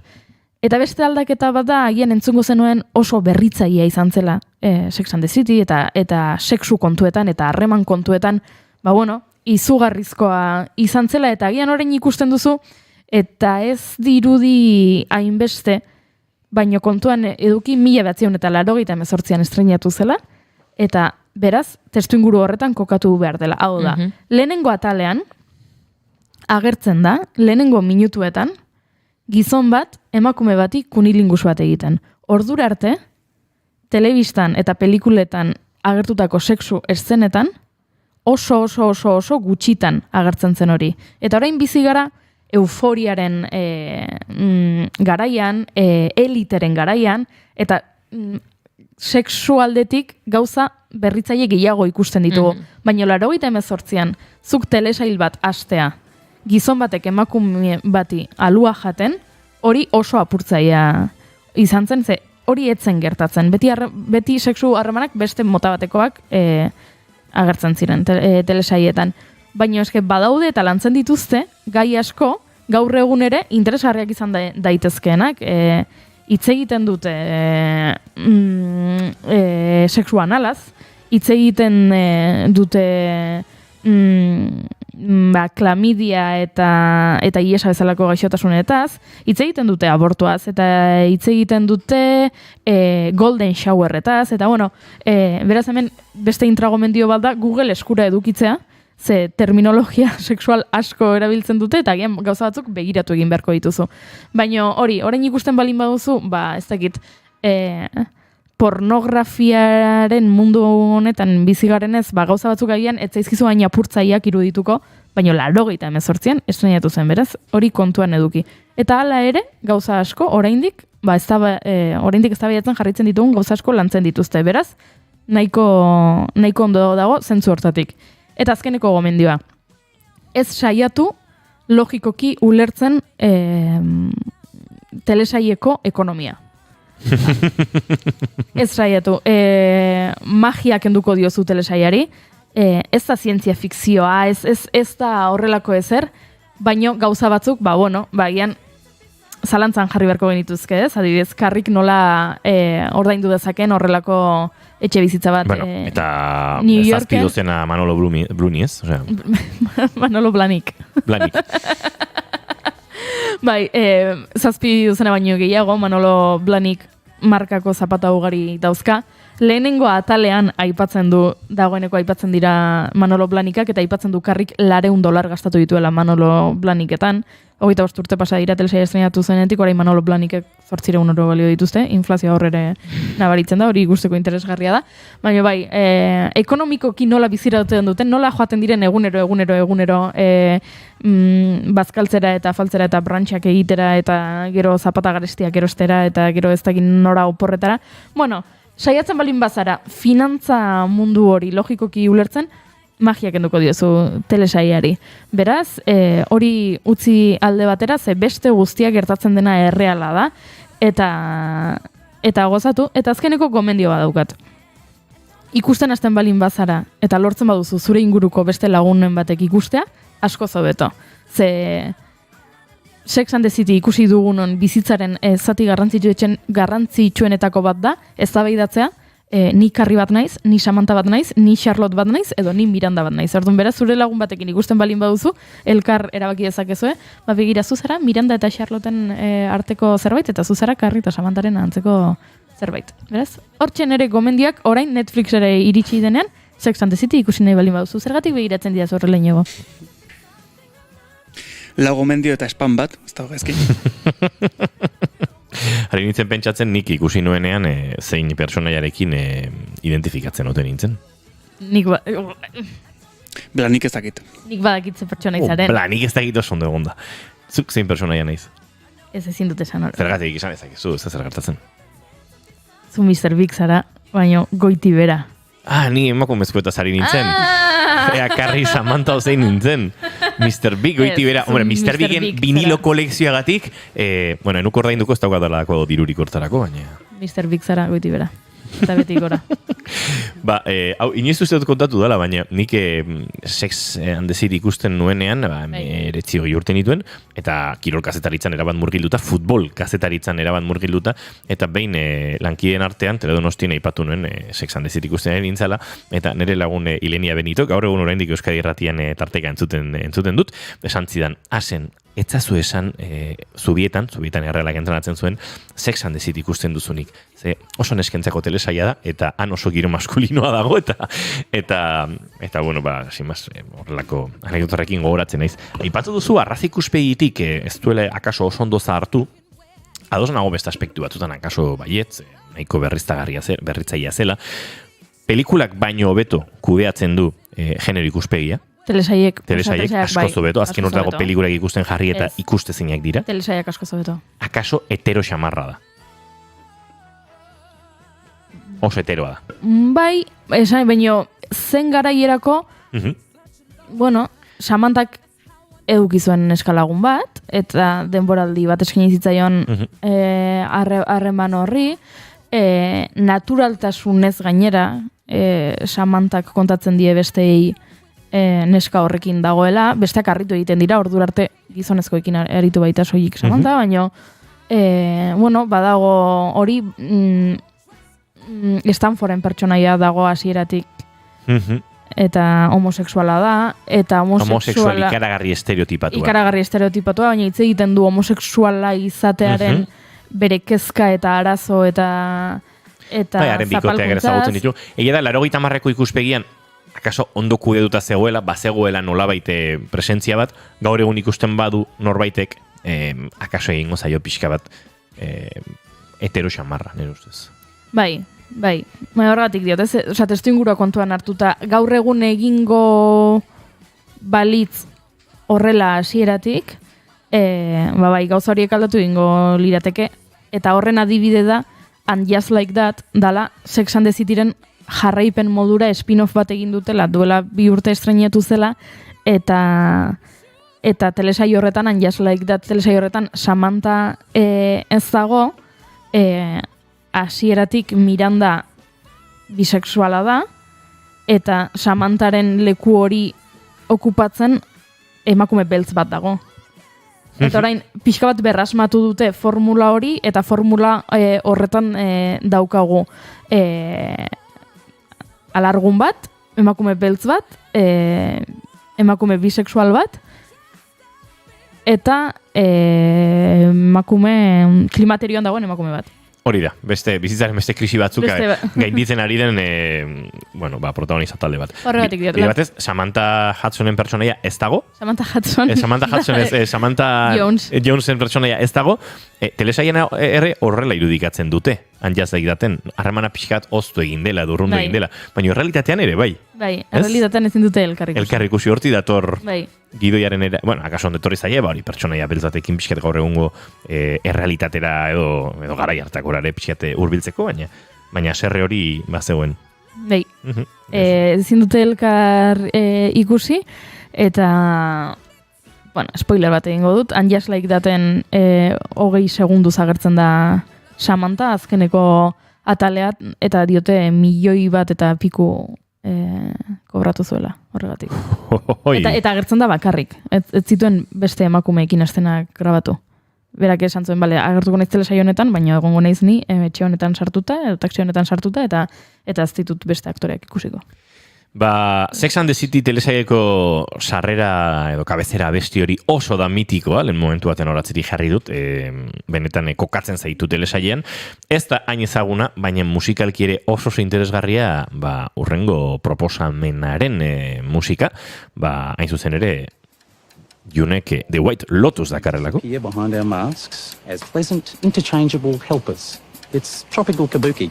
Aloha. Happy to be here. We're on our honeymoon. You're such valued guests. Welcome to the White Lotus. Are they bigger? Nicole, they're fucking huge. I haven't seen them in a while. It's cancer. Swole balls. Did they biopsy your balls, Dad? Not yet. Surprise! Mom! Am I interrupting? I know it's only your honeymoon. Oh my God, look at her face. Rachel, you were such a beautiful Markatu.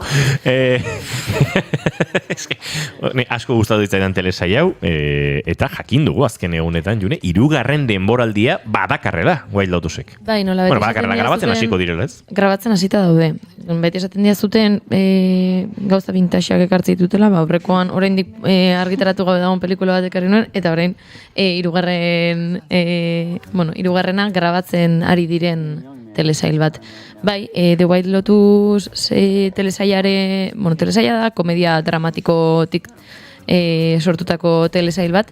2 denboraldi ditu oraingoz, eta bietan, honen xarma edo da, toki ezberdinetan, baino bakoitzean, telesail bakoitzean, hotel batean zentratzen dira. Hotelean bertan ezagutuko ditugu pertsonai ezberdinak, lehenengoan orain ikusi ditugun bikote bat, familia bat, haien alabaren laguna ere eraman dutenak, bueno, horrela pertsonai ezberdinen historiak ezagutuko ditugu, baita normalean hoteleko enkargatuaren barruko historiak ere ezagutzen dira. Eta, bueno, aipatu ez musika horrek, batzutan lasai eramaten gaituen bitartean, gauza lasaiak ikusten ditugu, baina pixkanaka azkartzen joaten da momentu batzuetan, eta gauza dramatikoagoak ere ezagutzera eramaten gaitu. Eta bigarren denboraldia ere, antzerako estiloarekin egin dago, hotel batean, beste toki batean hotela, Italian dela esango nuke. Bai, Italian da. Eta beste historia batzuk kontatzen dizkigu, pertsonaia bakarrak errepikatzen du bi denboraldietan, Jennifer Coolidgeen pertsonaiak. Eta benetan niri hasieratik engantzatu ninduen interesaia da, badauko azulako intriga hori, ez? Zer gertatuko zaien pertsonaia horiei, nola bukatuko duten, ze ematen du hasiera batean agian ondo joan daiteken historia izan daitekeela, baino hildo dramatikoa geroz eta fuerteago hasten da pixkanaka joaten, eta nik esan behar dut 3. denboraldiaren zainagoela ja.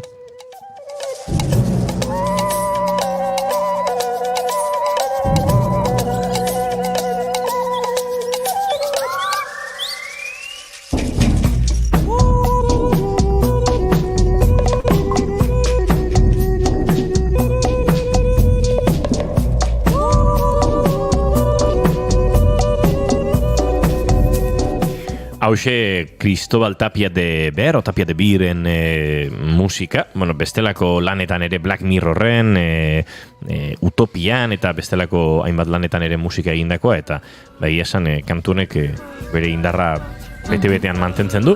Telesaia nik ere erabate gomendatuko nuke, fresko ikusten da, badauka asko dramatik, oso telesail sexia ere bada momentu batzutan, bueno, sexuali bintzat espazio asko egiten diona. Eta bai, badauka tragedia giroti bat, ez ere bigarren denboraldia, ez? Bueno, biak dira nahiko tragikoak, baina bigarren denboraldia bat, ez ere. Eta, bueno, horren giroan hasiera-hasieratik aurreratzen dizute, zerbait gertatu da hemen, eta hortik aurrera azten da pixkete girotzen guztia. 5 minutu besterik ez dira geratzen, baina nik ere nire proposamena botako dizuet. Duela egun gutxi iritsi da filminera, azken denboraldian ez da egite Europan izan den pelikularik arrakastatsuenetakoa edo, eta beste giro batera joango gara, ze egia da The White Lotus oso giro goxoan eta alaian ikus daitekela, Sex and the City ere badoka puntu hori ez, nahiko fresko eta erabate erotu gabe ikusi daiteken telesaiaren giroa, baina aurkeztuko dizuedan edo proposatuko dudan honek beste giro batutara garamatza. I just want you to know one thing. I'm not a monster.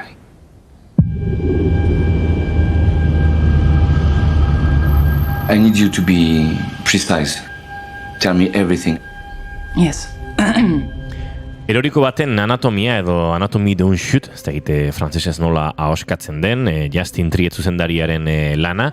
Bueno, Kanen urrezko palma eskuratuta, jatorezko gidoi honenaren Oskarra, 2 urrezko globo, BAFTA, ikaragarrizko sari mordoa jaso duen pelikula. Aipatu Justin Triet, bere senar Arthur Hararirekin batera idatzi duen thriller judiziala da. Ohikoa da, berain arteko elkarlana, senar emazte lanean edo nolabait idazten dute. Hau COVID garaian idatzi zuten gainera etxeko konfinamendu giro hartan, baina gero zuzendaritza eta ardura estetiko nagusiak, Justin Triet zuzendariaren eskutan geratzen dira. Eta hemen gertatzen da nolabait senar emazte baten, ez dakit, autobiografikoa dela ez dute esango, hemen krimen bat gertatzen da, baina pertsonaien definizioan idazle ospetsu bat da, Sandra, bere senarra Samuel, pixkat bigarren mailan edo, hain ezaguna ez den pertsona bat, eta euren semearen historia kontatzen du, mendiko etxe batean bizi dira, eta horrelako batean istripu bat medio du, badirudi, semea hil egiten dela, barkatu senarra hil egiten dela, eta hor hasten da, ez pixkat, epaiketa eta pelikulak batez ere jorratzen ditu nik uste bi ardatzez batetik epaiketa prozesuen alako giro moral hipokrita xamarra, ez, nun egiak ez duen alako garrantzia, gehiago dagoen diskursoan, prozesu judizialean, epaileen abokatuen gaitasunean, zure prozesu judizial bat sostengatzeko gaitasun ekonomikoan, eta bar, eta horren giroan aritzen da, eta baita, esango nuke, hau, Justin Trieten ibilbidean ere badagoela pixkate presente, ez? Kontziliazioa, familiarteko arduren banaketa hori, eta pixkat horren giroan ere aritzen dela, eta pixkate, berak inoiz aipatu du entrevistaren batean badagoela, ez? Alako irudikatze dekadente xamar bat harreman ezkontza harremanetan edo matrimonioaren irudikatzea pixkat mugara edo eraman dutela pelikulan, baina egia esan berak bere iritzia eskatuko baliote, bere iritzia oraindik harago doala eta berak oraindik dekadenteago edo ezkorrago ikusten dituela, tira, ez dakit, oso lan interesgarria iruditu zait, duela egun gutxi, 5 egun iritsi zen filminera, nik atzu ikusi nuen, eta filmin plataforman ikus dezakezue, tira, aurten zeresan ondia eman duen pelikula, eta benetan ondo landutako eta ondo egindako pelikula Anatomy de un shoot edo Anatomia de una caída horrela gartzen da filminen, eroriko baten anatomia, pelikula luzea da, 2 ordu terdi irauten dituen lana, eta esan da bezala hor Justin Trieten lana, bere senarrarekin idatzitakoa, eta pixkat bien artean nolabait irudikatu dute senarraren eriotz hori eta hor gertatzen den guztia. 30 segundu gaurko saioa amaitzeko, denbora gehiagik ez, hausnarketetarako, beraz agurtu behar zaituztegu, entzule, June Romateti Barguren datorren astelener arte. Baita zuri ere, Imanol, goiuri zu bihar. Entzule, plazar baduzue, bihar goizeko 10:05 hementsi izango gara, naiz irratian, bigarren kafean.